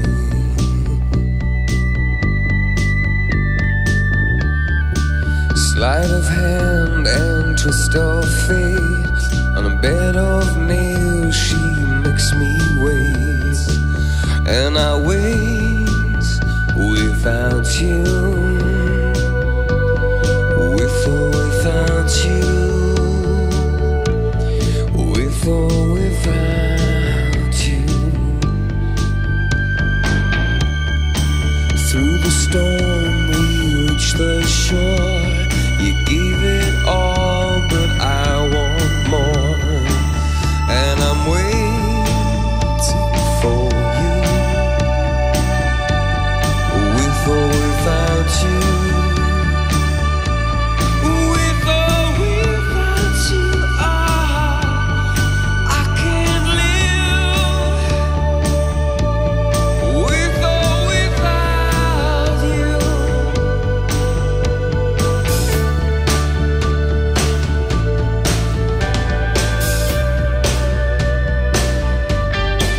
And you give yourself away, and you give yourself away, and you give, and you give, and you give yourself away.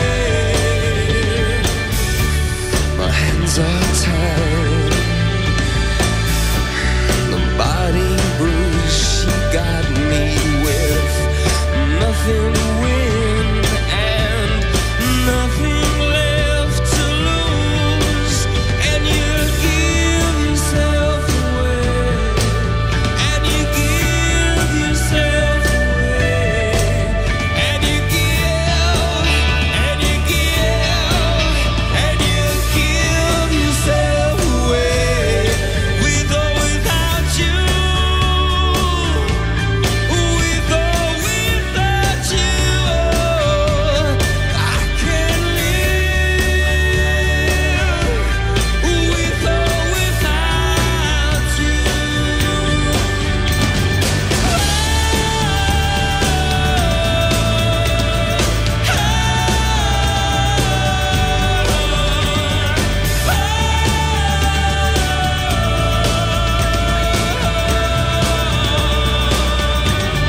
With or without you, with or without you, I can't live. With or without you,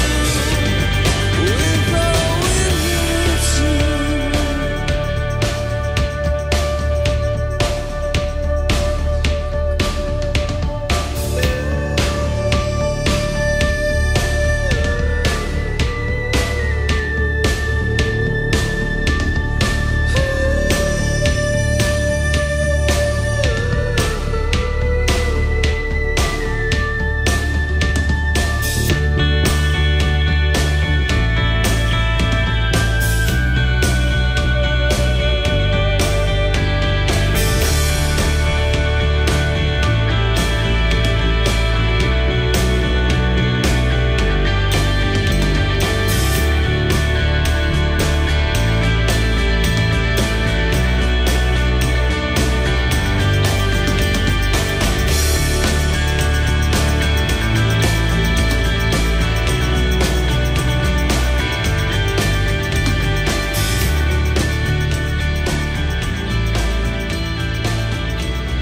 or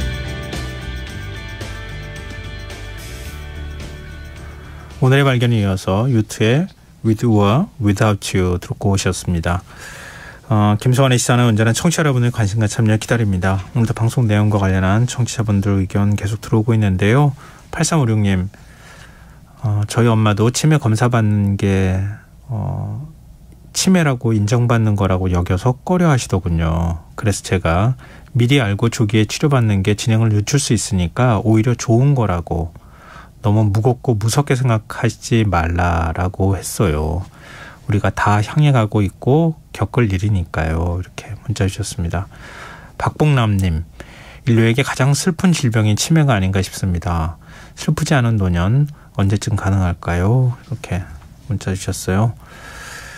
맞습니다. 우리 미래는 뭐 아무도 알 수는 없는 거잖아요. 근데 나는 비켜갈 거라고 하는 생각을 하는 것도 또한 그건 좀 맞지 않는 것 같긴 해요. 진짜 운에 맡기는 거일 수 있잖아요. 그래서 아까 이제 어린이 교육하고 초중등학교에서 일본 같은 게 교육한다고 말씀드렸잖아요. 치매가 어떤 질병인지 정확하게 일단 아는 게 중요한 것 같아요. 그랬을 때 치매는 또 얼마든지 공존할 수 있는 질병이라는 걸 알려주기도 하고 대처 방법에 대해서도 얘기하고 뭐 일종의 토론 같은 거 한다고 하면 아이들도 한 번쯤 생각해 볼 수 있지 않을까 싶어요. 물론 그 사이에 치매를 치료할 수 있는 방법이 나오면 더 좋겠지만요. 아직까지는 아닌 것 같습니다. 한 번쯤 우리가 생각해 볼 수 있는 그런 계기가 될 수 있을 듯 싶습니다. 네, 의견 보내주셔서 정말 고맙습니다. 계속해서 문자 주십시오. 저희가 추첨해서 당첨된 분들께 모바일 쿠폰 선물로 드리겠습니다. 참여하실 문자 번호는 샵 9730이고요. 짧은 문자는 50원, 긴 문자는 100원의 정보 이용료가 부과됩니다. 콩 게시판 KBS 1라디오 유튜브 채널을 통해서도 무료로 참여하실 수 있습니다. KBS 1라디오 김성환의 시사회와 함께하고 계신 지금 시각은 11시 9분입니다.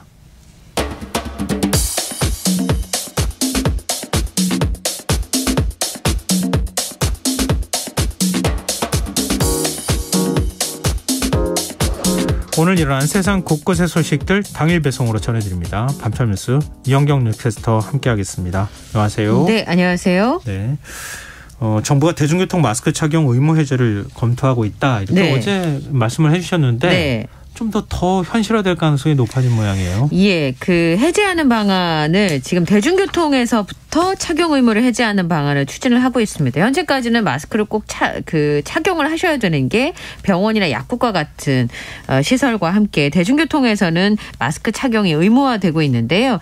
중앙방역대책본부가 실내 마스크 의무 조정 1단계 시행 이후에 한 달 정도 방역 상황을 살펴보고 그간의 여러 가지 민원을 고려해서 대중교통 의무 해제를 전문가와 검토했다라고 하면서 다음 주에 중대본 논의를 거쳐서 발표할 예정이라고 밝혔는데요. 네. 지금 현재 대중교통에서 마스크 의무를 해제해도 좋을지 의견을 구한 상황입니다. 7일 날 이미 감염병 자문위원회에서 이 안건을 논의를 했고요. 그리고 다수의 전문가가 긍정적인 의견을 표한 것으로 전해지고 있습니다.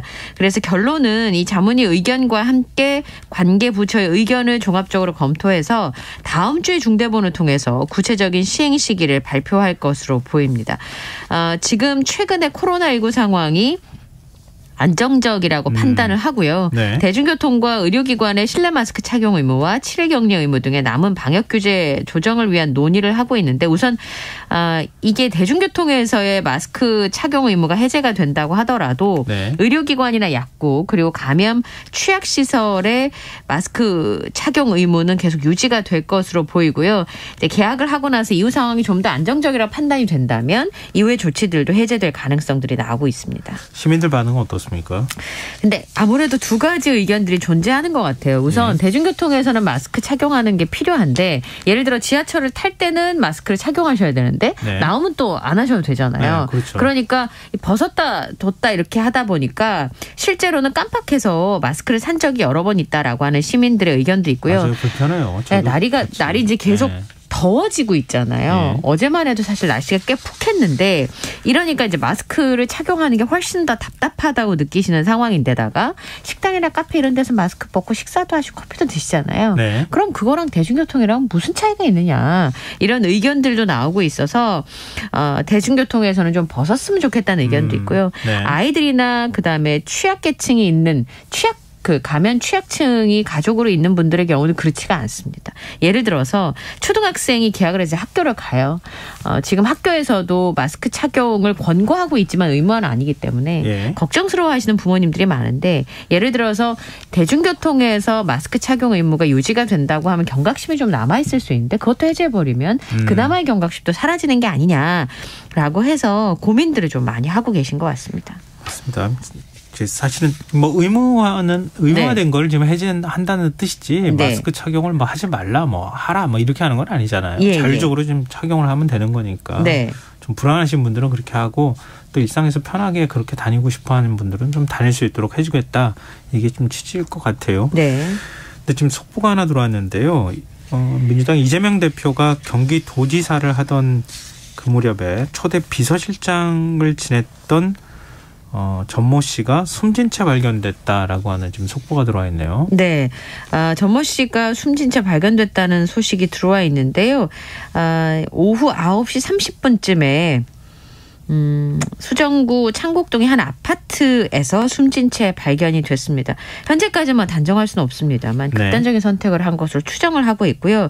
가족의 신고를 받고 출동해서 경찰이 수습을 하고 있는 상황인데 이 전모 씨의 경우에는 이재명 대표의 최측근 인사로 꼽히고 있습니다. 성남시장으로 이재명 대표가 일할 때 비서실장과 행정기획국장, 수정구청장을 지냈고요. 성남시 최초의 자체 승진 부의사관으로 행정기획조정실장을 맡기도 했다고 합니다. 그리고 이제 경기지사 시절에도 비서실장을 맡았었는데 지금 현재는 숨진 채 발견됐다는 속보가 지금 들어온 상황이네요. 그러니까 아직 뭐 사망 원인이나 이런 것들은 정확하게 확인은 아직 안 됐기 때문에 숨졌다는 사실 외에 저희가 좀 더 전해드릴 만한 부분은 없고요. 추가로 지금 경찰 조사가 있어야 되는 상황이라서 그렇죠. 예, 그 결과가 나와야 정확하게 좀 알 수 있을 것 같습니다. 일단 민주당 이재명 대표가 경기도지사로 일할 당시에 초대 비서실장이 숨진 채 발견됐다. 이 속보 전해드리도록 하겠습니다. 자, 다음 뉴스로 넘어가 보겠습니다. 서민들의 대표 음식 바로 삼겹살인데요. 최근에 뭐 삼겹살 가격 굉장히 세일해서 판다고 뭐 마트나 뭐 농협에서도 그랬고요. 그렇게 많이 알렸었는데 지금 삼겹살 가격이 너무 올라서 이제 먹기 어렵다 이런 얘기가 나올 정도예요. 1인분이 19,000원이면 사실 회식하기 좀 19,000원. 이것도 사실 가격이 왔다 갔다 할 거 아니에요. 거의 2만 원 가까이 된다는 거잖아요. 그러면은 사실 1인분에 그치지 않는 경우가 많은데 그럼 회식하기에 조금 부담스러운 가격이 두 사람이 가도 한 3인분, 많이 먹으면 한 4인분 정도까지 그럼 한 뭐 6, 7만 원 정도는 너끈히 넘어간다는 얘기인데요. 한국소비자원의 가격정보 종합포털 참가격을 보면 삼겹살 200g이 지난해 같은 달 17,159원에서 12.1%가 오른 19,236원을 기록을 했습니다. 다른 그 음식 요식업의 물가를 좀 보면 비빔밥 같은 경우는 8.7%가 오르서 1,115원. 냉면은 비빔밥이 10,000원이 넘었다는 거 아니에요? 냉면이 7.3%가 올라서 1,692원입니다. 그런데 가격 오른 폭을 보면 삼겹살이 굉장히 많이 오른 거예요. 김밥이 10.4%, 칼국수가 9.7%, 김치찌개 백반이 7.5%. 그러니까 주로 서민들이 많이 찾는 음식들의 가격 인상률이 굉장히 높게 나타났습니다. 우리 회식하면 삼겹살이라고 그냥 생각할 때가 많은데 요즘에는 지금 말씀드린 그 가격이면 부서원 4-5명이서 한꺼번에 회식을 한번 하면 아니 그러면 뭐 4-5명이 20만 원 가까이 나오지 않을까요? 예, 꽤 부담스러운 가격이 되어버렸습니다. 그럼에도 불구하고 사실 서민들이 찾는 음식이다 보니까 가격을 못 올리는 가게들도 있는 거예요. 19,000원씩 하는데 그렇게 못 올리고 15,000원씩, 14,000원씩 이렇게 받는 곳도 있는데 이제 그러면 어느 정도 버틸 수 있을지를 장담을 못하는 거고 가격을 올리자니 손님들이 저렴한 가격을 좋아하니까 그대로 유지를 해야 되고 가격을 유지하자니 고물가에 가게가 견디지를 못하고 그렇죠. 그러니까 손님 숫자가 줄든지 아니면 이문을 거의 못 남기든지 이런 상황이 벌어지고 있는 상황인데요. 그래서 요즘에는 이렇게 와서 고기 드시는 분들 별로 없고 백반 위주로 식사를 하고 가시는 분들이 많다고 합니다. 그러니까 뭐 지금 삼겹살 가격만 올라간 게 아니라 술값도 올라갔잖아요. 술도 한 병에 지금 5,000원씩 받는다고.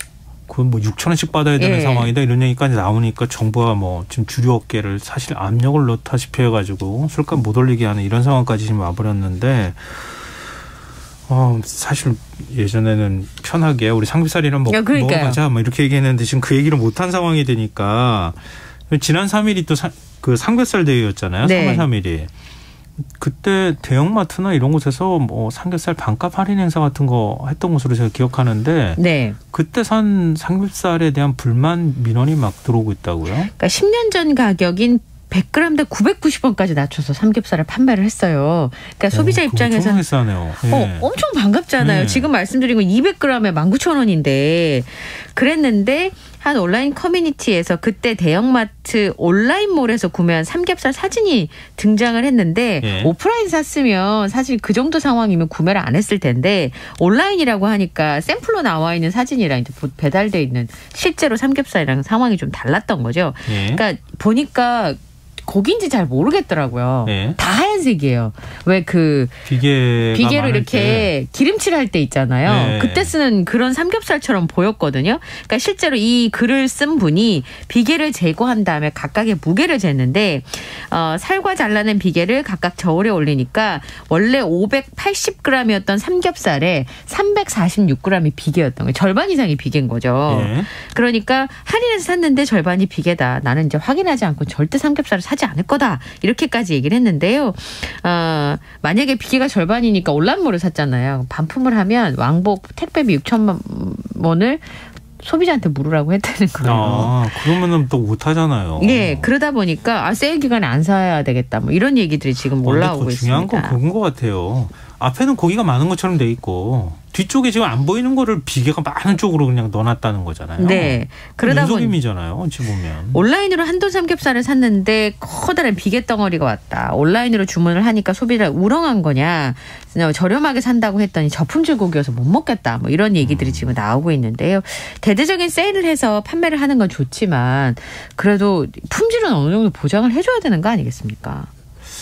근데 뭐 저는 사실 비계를 좋아하는 편이긴 한데 비계 많은 쪽으로 사기도 하고 그렇지만 아까 말씀드렸던 것처럼 보통의 경우를 따진다면은 이게 예를 들면 비계가 많은 거면 아예 비계 많은 겁니다. 이렇게 하고 팔면 또 모를까. 그게 아는 것처럼 해서 지금 팔았기 때문에 더 논란이 커지는 거 아닙니까? 네. 근데 이 정도면은 환불해줘야 되는 거 아닌가도 싶거든요. 그러니까 만약 고객 불만이 접수가 되면 환불 또는 반품을 해주겠다라고 설명을 했다 그래요. 네. 원칙적으로는 신선도의 문제가 아니라 비계가 많다고 환불해주지 않는답니다. 그렇지만 고객이 상품에 만족하지 못했다면 반품이나 환불을 해줄 것이다. 이렇게 얘기를 했다고 하는데요. 근데 사실은 삼겹살 990원인데 100g에 그거 환불 하러 가는 거 쉽지 않을 것 같습니다. 근데 이렇게 해서 삼겹살 먹자 그러고 이렇게 뜯어놓고 그거 구워 먹지 않기도 참 뭐하고. 그렇죠. 시간이 늦은 거 아닌가도 싶은데 일단 환불을 원하시는 분들이 있으면 해준다는 거죠. 네, 그렇습니다. 네, 알겠습니다. 이거 참. 삼겹살 가지고 이런 얘기하니까 좀 그러네요. 네. 지금 여러분께서는 KBS 1라디오 김성환의 시사회와 함께하고 계십니다. 잠수 계속 이어가겠습니다. 육군 부사관이 승용차를 몰다 사고를 내서 아내가 숨지는 사건이 있었는데 다른 범행을 의심하게 하는 정황이 나타났다고요? 그러니까 단순 교통사고인 줄 알았던 사건인데요. 어제 새벽이죠. 4시 58분경에 동해시 북평동의 한 도로에서 A씨가 몰던 자동차가 옹벽을 들이받았습니다. 그런데 그 옆에 조수석에 아내가 타고 있었는데요. 병원으로 이송을 했지만 숨진 상황이었습니다. 그리고 운전하신 분도 다리와 갈비뼈에 골절상을 입어서 크게 다쳤고 병원에서 치료를 받고 있는데요. 여기까지는 보시다시피 단순 교통사고로 마무리될 가능성이 컸습니다. 그런데 경찰이 조사를 하다 보니까 좀 이상한 거예요. 사고가 일어나기 10분 전에 남편이 몰던 차량이 사고 났던 현장 주변 도로를 배회하는 모습이 확인이 된 겁니다. 남편이 또 집에서 담요에 쌓인 뭔가를 끌고 나오는 장면도 CCTV에 포착이 된 거죠. 그리고 결정적인 건 아내가 조수석에 타고 있고 남편분이 운전을 했으니까 아내가 훨씬 더 외상이 심해야 상식적이잖아요. 옹벽을 들이받았는데 남편은 운전을 하니까 어느 정도 예상을 했겠지만 아내는 그냥 숨진 아내가 남편보다 외상이 덜하다라고 하는 점에 의해서 좀 이상하게 여기고 지금 사고 수사를 확대하고 있는데 남편은 지금 계속 뭐라고 했냐면 졸음운전한 것 같다 이렇게 진술을 하고 있습니다. 이 남편이 육군 부사관이라 그래요. 그래서 군 당국에 신병을 넘긴 상황인데 현재로는 그러나 이건 의심적인 정황이지 운전을 했던 남편이 무슨 잘못을 했다 이렇게 단언할 수는 없는 상황이어서 부검 결과를 토대로 해서 처리를 하겠다. 군에서 이렇게 밝히고 있고요. 사고가 났을 당시에 뭐 음주를 했다거나 그런 상태는 아니었던 것으로 전해지고 있습니다. 그래서 추가적인 범행 가능성도 계속 수사를 하겠다라고 하는 입장이고요. 육군이 사실 이게 개인적인 이탈로 보느냐 일탈로 보느냐는 질문을 했었는데 구체적인 답변을 피했다고 합니다. 알겠습니다. 그 직접적인 어떤 범죄의 정황이든 이게 나와줘야 되는 거니까요. 그렇죠. 물증이든 그건 좀 지켜봐야 될 것 같고요. 강남 고급 산후조리원에 머물던 신생아 12명 가운데 5명이 이른바 RSV에 집단 감염되는 일이 발생했다고요? 네. 호흡 호흡기 세포 융합 바이러스가 RSV인데 이게 네. 급성호흡기 감염증입니다. 뭐 건강한 성인 같은 경우는 약간 감기 정도로 지나갈 수 있는 상황이지만 근데 지금 신생아들이잖아요. 예, 신생아나 면역 저하자나 고령자의 경우에는 이게 폐렴이나 모세 기관지염이 될 수도 있고요. 네. 특히나 어린 이 신생아들에게는 치명적일 수가 있다고 합니다. 면역력이 약하기 때문에요. 모호흡이 발생해서 돌연사의 원인이 되기도 하기 때문에 사실 신생아들에게는 굉장히 심각하게 받아들여질 수 있는 질병인데요. 그런데 이게 이제 강남에 있는 굉장히 유명한 산후조리원에서 신생아들 5명이 이 바이러스에 감염이 됐습니다. 그런데 여기 2주 사용료가 어마어마하더라고요. 2주에 보통 이제 산후조리원 한 2주 정도에 2,500만 원을 내는 곳이라고 합니다. 2,500만 원요? 2주인데요? 네. 그러니까 유명 배우들이 이용을 하면서 프라이빗한 서비스를 해준다 그래서 입소문을 탔다고 합니다. 2개 지점에서 이 2개 지점이 있는데 한 곳에서 지난달 20일부터 신생아 3명이 호흡기 세포 융합 바이러스에 감염이 됐고 2명은 의심 증상을 보였는데 병원에서 생긴 건지 아니면 배우자나 산모를 통해서 감염이 된 건지는 확인을 좀 해봐야 되겠습니다만 어쨌든 산후조리원 같은 경우는 다중이용시설이기 때문에 집단 감염이 굉장히 많이 발생할 수 있는 상황이고요. 네. 그리고 밤이 되면 아기들이 신생아실에 모아서 이제 잠을 자기 때문에 감염에 아주 쉽게 노출이 될 수 있는 그런 상황입니다. 그리고 이 조리원 측에서 감염이 확인이 되면서 산모들은 퇴소를 시켰고요. 예. 소독을 포함해서 필요한 조치를 위해서 자발적으로 영업 중지를 하겠다라고 설명을 했는데 하고 보니까 크게 문제가 없어서인지 뭐 다시 문을 열었다라고 하는 보도들도 나오고 있습니다. 아니 복지부가 지자체와 함께 현장 조사했다 그러지 않아요? 네, 현장 조사를 실시하고 있다라고 밝혔고요. 네. 3월 중에는 전국의 산후조리원에 대한 현장 조사를 완료를 하고 감염 예방에 대한 준수사항을 제대로 이행하지 않았던 산후조리원에게는 행정조치를 실시할 계획이라고 설명을 했는데요. 근데 실제로 산후조리원 집단 감염이 굉장히 자주 발생하고 있어요. 작년 11월에 신생아 11명이 이 RSV에 감염이 된 사례가 있었고 2020년 1월에도 산후조리원 원에서 로타바이러스에 신생아 8명이 감염되는 경우가 있었습니다. 지금 정확한 감염 경로가 나온 게 아니기 때문에 네. 다시 운영을 해도 되는 것인지 좀 의문스럽기는 한데요. 여기를 이제 예약을 해둔 임산부들이 있을 거 아니에요. 예. 비용들이 이렇게 어마어마한 곳인데 지금 당장 바꿀 수가 없으니까 사실은 이제 아이를 낳고 들어가서 2주 정도 지내야 되니까 산모들은 좀 걱정이 될 수밖에 없죠. 아, 그럼요. 네. 철저하게 위생관리해야죠. 이런 데는.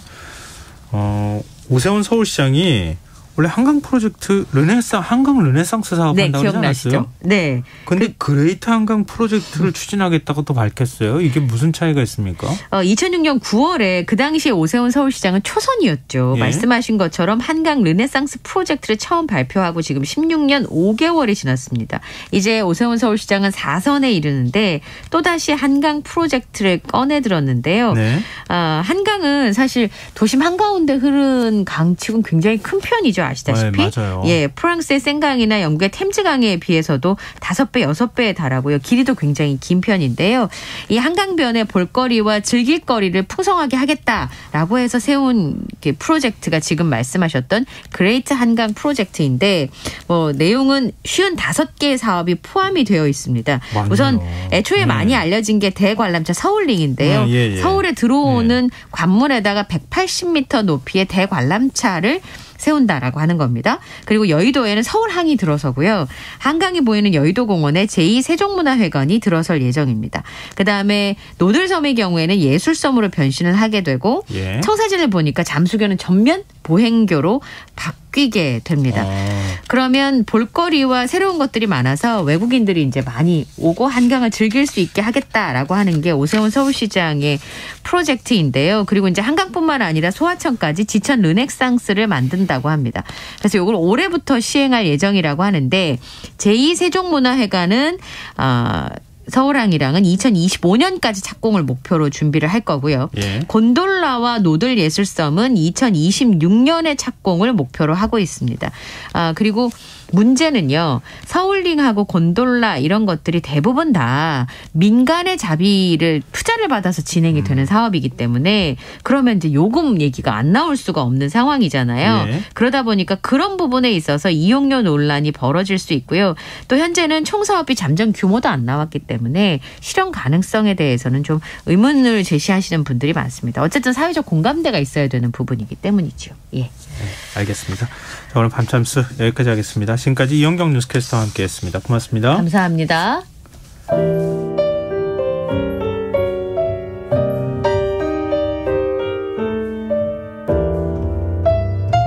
내일의 품격. 김성환의 시사야에서 챙겨가세요. 하루를 마무리하는 시간 꺼내보는 당신의 지식 창고. KBS 1라디오 김성환의 시사야.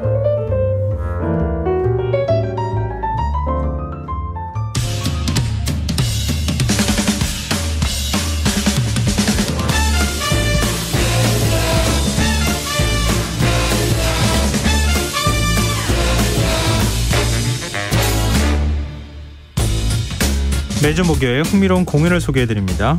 일상 속 활력을 찾아내는 시간, 무엇이든 보러 가세요. 공연 제작사랑 안영수 대표 오늘 역시 나와 계십니다. 안녕하세요. 예, 안녕하십니까. 제작사 대표이기도 하고요. 네. 해화로운 공연 생활이라고 유튜브 채널을 진행하고 있기도 하지만 오늘만큼은 여러분들을 한 25분 정도 깨끗한 동화의 세계로 모시고 싶은 오늘 안영수 인사드리겠습니다. 이건 너무 힌트가 완전 다 들어가 있는데요. 네. 요즘 어린이 공연입니까? 오늘 소개해 주실 공연. 어린이 공연이라고 말씀드릴 수는 없을 것 같고요. 예. 어린이도 그렇고 어른도 함께 보면 좋을 만한 공연을 하나 오늘 가지고 왔는데 예. 제 개인적으로는 사실 어른들이 봐야 하는 동화 같은 뮤지컬이라고 말씀드리는 게 딱 맞을 것 같고요. 오늘 소개해드릴 작품은 뮤지컬 어린 왕자. 어린 왕자요? 예. 생테쥐베리 소설? 네, 어린 맞습니다. 왕자? 네. 그 생테쥐베리의 동명 소설 어린 왕자가 출간된 지 올해가 80주년 되는 해래요. 네. 근데 이제 80주년이 되는 해여서 올해 기획된 공연이 아니고 예. 사실은 2018년도에 초연됐었던 창작 뮤지컬인데요. 네. 이번에 뭐 80주년의 의미도 있고 뭐 다른 여러 가지 의미를 더해서 올해 지난 3월 4일부터 충무아트센터라는 공연장에서 네. 시작을 했거든요. 그래서 네. 오늘 한번 가져와 봤습니다. 어린 왕자 책은 뭐 읽으신 분들이 많으실 것 같고요. 네네네. 뮤지컬은 어떻게 다른가 궁금하실 것 같거든요. 네, 그 어린 왕자 뭐 하면은 이제 딱 기억나는 이미지가 작은 행성 뭐 이런 거 좀 생각나고 네. 초록색 코트 입고 있는 그 금발에 그리고 이제 노란색의 머플러라고 해야 돼요. 스카프 같은 거. 예. 이렇게 탁 휘날리는 거. 네네네. 이게 포인트잖아요. 예, 맞습니다. 네. 그거 실제 공연장에서도 똑같이 빳빳하게 세워져 있거든요. 그래요? 예, 그 뮤지컬 어린 왕자에도 똑같은 어린 왕자가 있다고 생각하시면 됩니다. 예. 이미지가 딱 그냥 떠오르는데. 네네. 앞서 작품에 여러 가지 의미가 있다고 하셨잖아요. 네, 이번 시즌 공연에 의미가 좀 여러 가지가 있는데요. 네. 그 공연의 원작인 어린 왕자가 갖는 이 작품 자체가 갖는 의미만으로도 사실 충분할 수 있는 작품이라고 생각하는데 네네. 이번에 이제 대만에서 올라가는 레플리카 이제 라이선스 그 계약해서 올라가는 공연도 그렇고 네. 공연을 이제 하고 있는 공연장 충무아트센터에서 제작사랑 공동으로 새로운 시도도 하나 하거든요. 예. 이런 이제 여러 가지 의미가 있는데 이 부분은 제가 좀 차차 말씀을 좀 드리도록 하겠습니다. 일단 공연 내용을 간단히 좀 소개해 주세요. 예, 저도 이제 공연을 보면서 예. 예전에 분명히 읽었었거든요. 어린 왕자 읽었죠. 예, 웬만하면은 읽었을 것 같은데 뭐 내용이 엄청 길지도 않고 그림도 같이 많이 그려져 있으니까 그래서 이제 기억이 좀 나더라고요. 공연 보고 있으니까. 그런데 사실 정확한 내용은 제 기억에서 많이 사라졌다는 걸 공연 보면서 한번 깨닫게 됐고요. 아니 여러 번 읽었어요, 저는. 네. 근데 읽을 때마다 새로워요. 그러니까요. 그 공연을 보니까 정말 주옥 같은 대사들이 너무 많아서 네. 곱씹을 만한 부분이 너무 많은데 저는 어렸을 때 그냥 한번 슥 보고 말았던 것 같은 생각이 들어서 와 이거 안 되겠다 이런 생각이 좀 들었고요. 그 방금 말씀드렸던 어린 왕자의 이미지와 그다음에 이제 그 외 그 모자 같은 그림 있지 않습니까? 보아뱀 그림. 네. 이 기억나요. 그림이나 뭐 또 작은 행성 막 이렇게 몇 가지 이미지로만 기억하시는 분들이 저 같은 분들이 생각보다 좀 있지 않으실까? 이런 생각이 좀 들더라고요. 공연 저도 보면서. 그렇다니까요. 아, 그러세요? 그 기왕이면 네. 다시 우리의 추억을 소환하는 입장에서 네. 내용을 좀 소개해 주세요. 알겠습니다. 그럼 제가 줄거리를 말씀드릴 텐데 제가 이거 무엇이든 보러 가세요 하면서 보통 줄거리는 좀 짧게 말씀드리고 공연 봤었던 어떤 임팩트 있었던 뭐 기억이나 이런 것들을 위주로 말씀드렸는데 이 어린 왕자는 차라리 공연의 줄거리를 좀 간단하게라도 제가 좀 약간 구연동하듯이까지는 아니지만 성우처럼 성우처럼요? 성우시잖아요. 미션을 주신 거예요 지금. 네, 그래서 한번 내용을 한번 좀 말씀드리는 게 더 좀 기억이 새록새록 나실 것 같아서 한번 말씀드려 보겠습니다. 성우처럼까지는 안 되고요. 노력해서 한번 해보겠습니다. 자, 화가의 꿈을 품었던 한 비행사가 있었습니다. 이 비행사가 어릴 적부터 그림을 그리면서 상상을 펼치는 걸 굉장히 좋아했었는데 그러던 어느 날 이 비행사가 코끼리를 삼킨 보아뱀 다 기억하실 텐데 이제 그 그림을 자신 있게 그려서 어른들한테 딱 보여주죠. 근데 어른들이 이 그림이 뭐가 이렇게 대단하냐 모자 같은 걸 그려놓고 이렇게 얘기하면서 그 그림에는 관심이 전혀 없고 그림보다는 이제 다른 것들에 흥미를 가질 것을 그 비행사한테 권하게 되는 거죠. 그러면서 이제 비행사는 결국 낙담하게 되고 화가라는 꿈을 접고 비행사가 되기로 결심을 하고 결국은 비행사가 됩니다.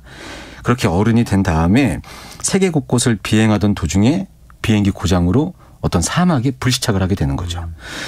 그러면서 거기서 어린 왕자를 만나게 됩니다. 이때부터 이제 어린 왕자에 대한 얘기가 시작이 되는 거죠. 그런데 이제 이 어린 왕자가 어쩌다 여기에 오게 됐는지 막 이렇게 서로 이야기를 나누던 도중에 어린 왕자가 불현듯이 비행사한테 그림을 그려봐달라고 그림을 그려달라고 이렇게 요청을 해요. 부탁을 해요. 이때 이제 비행사가 어린 시절에 그렸던 이 그림을 조심스럽게 보여주죠. 그랬더니 이 어린 왕자가 그 그림을 보면서 코끼리를 삼킨 보아뱀 그림이라는 걸 한눈에 이제 알아보게 되는 거죠.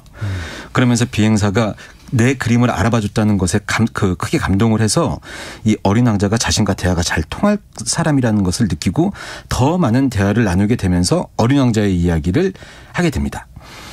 그렇게 이야기를 주고받던 끝에 이 비행사가 이 어린 왕자가 사실은 다른 별에서 살던 왕자라는 것을 알게 되고 그가 살던 곳이 아마 기억하실 겁니다. B612라는 소행성에서 여기까지 지구까지 왔다는 것을 알게 되죠. 근데 이 B612라는 소행성에는 어린 왕자가 굉장히 소중히 아끼는 장미 한 송이가 있었다는 걸 알게 되죠. 근데 이제 어린 왕자가 지금 이 지구까지 오게 된 이유가 사실은 자기가 이 어린 왕자가 정말 사랑하고 좋아했었던 이 장미가 너무 자신의 친절함을 당연하게 여기는 것 같아서 그 오만함을 꾸짖어 주려고 사실은 떠났던 거죠. 그렇게 이제 어린 왕자가 자신의 별을 떠나서 긴 여행을 거쳐서 이 지구에 도착한 이야기를 듣게 되는데 이 어린 왕자가 지구에 도착해서 여우를 만나게 되죠. 근데 여우를 만나게 됐는데 이 여우와 여러 가지 이야기를 하면서 사실은 어린 왕자가 자기의 친구인 장미의 존재에 대해서 다시 한번 고민하게 되는 계기가 마련이 됩니다. 지구에 많은 장미들이 있는데 지구의 다른 장미들과는 다르게 B612의 장미는 어린 왕자가 소중히 아끼고 시간과 정성을 쏟은 친구이기 때문에 그 의미가 더 특별하다는 사실을 깨닫게 되고 이런 이후에 어린 왕자는 다시 본인의 사랑하는 장미를 만나기 위해서 자기의 행성으로 떠나게 되죠. 이 이야기로 어린 왕자와 비행사의 이야기가 이제 끝이 나요. 이 사이에는 정말 굉장히 중요한 얘기들이나 이쁜 얘기들이 많은데 공연의 줄거리는 좀 이렇고요. 이 이야기 어린 왕자 책을 읽으셨던 분들은 이 이야기를 읽으시면서 봤었던 그 그림들 기억에 남는 그림들이나 그 사건들 이 동화의 그 느낌이 그대로 무대에 그대로 재현됐다고 생각하시면 이 공연에 대한 관심이 좀 올라가지 않으실까 이런 생각이 좀 듭니다. 막 구연동화처럼 얘기하시는데 제가 중간에 끼어들면 안 될 것 같아서 일부러 조용히 있었어요. 구연동화라면 약간 대사도 좀 하고 그래야 되는데 거기까지는 제가 용기가 안 나서 사실 약간 땀이 나는데요. 못했습니다. 청취자 김상민님께서요. 중요한 것은 눈에 보이지 않는다는 교훈을 주는 이야기 같아요. 이렇게 문자 주셨는데요. 저는 맞습니다. 제일 인상적인 그 어떤 소설 속 안에 내용은 길들이고 길들여지다. 이게 제일 인상 있게 남았던 게 기억이 나네요. 갑자기. 여러분들한테 아마 그 기억나는 추억 돋는 그 대사들이 하나씩 있을 겁니다. 맞아요. 네. 아마 이거 말고도 굉장히 생각나는 대사가 많을 것 같은데 이 공연에 그러면 관심 가지신 지금 청취자분들 중에서 그렇게 얘기하는데 다시 봐야 되겠는데 이런 생각도 하시는데 노래는 어떨지 궁금하네요. 역시 뮤지컬이니까 네. 그 노래를 하나 들려드렸으면 좋겠는데 제가 방금 이제 줄거리를 쭉 말씀드렸지 않습니까? 네. 그래서 줄거리를 들으신 상태에서 이 곡을 들으시면 어린 왕자 이 책 속으로 동화의 세계로 좀 빠져들 것 같으셔서 네. 뮤지컬 넘버를 하나 갖고 왔습니다. 이 생텍쥐베리 그러니까 비행사죠. 이 비행사가 어린 왕자를 사막에서 처음 만나는 이 장면의 넘버거든요. 요 3분 정도 되는 넘버니까 요거 하나 들으시면 아마 공연장의 어떤 상상 되실 거라고 생각합니다. 네, 함께 듣고 오시겠습니다.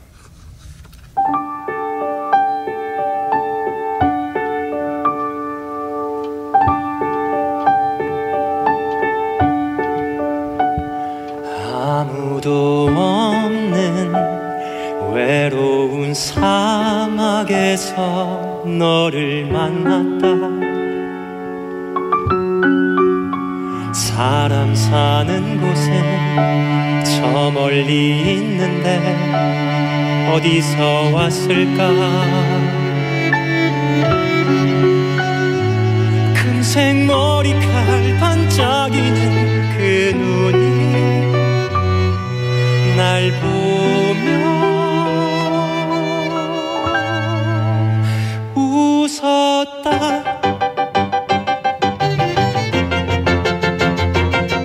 인사를 까먹었어. 안녕 안녕 양을 그려줘서 고마워 고마워. 이상하게 생긴 물건이네. 여기서 뭐 하는 거야.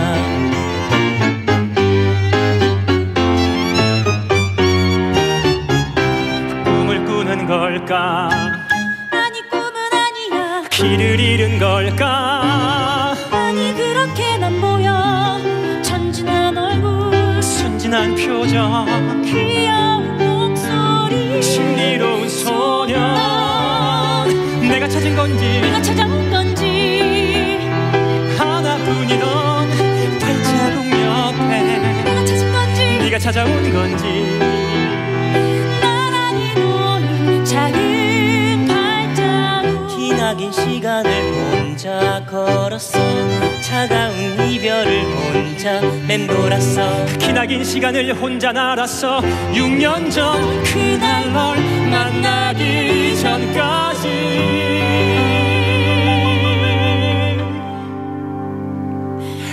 낯설고 외로운 사막, 무섭고 막막한 정말을 끝내며 다가온 한 어린 왕자. 그 사막에서 널 처음 만났다. 그렇게 다가온 한 어린 왕자.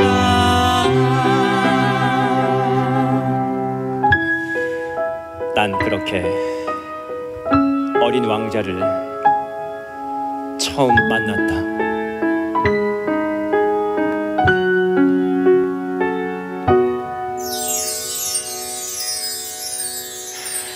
세상에서 가장 어린 나의 친구. 우리는 그렇게 처음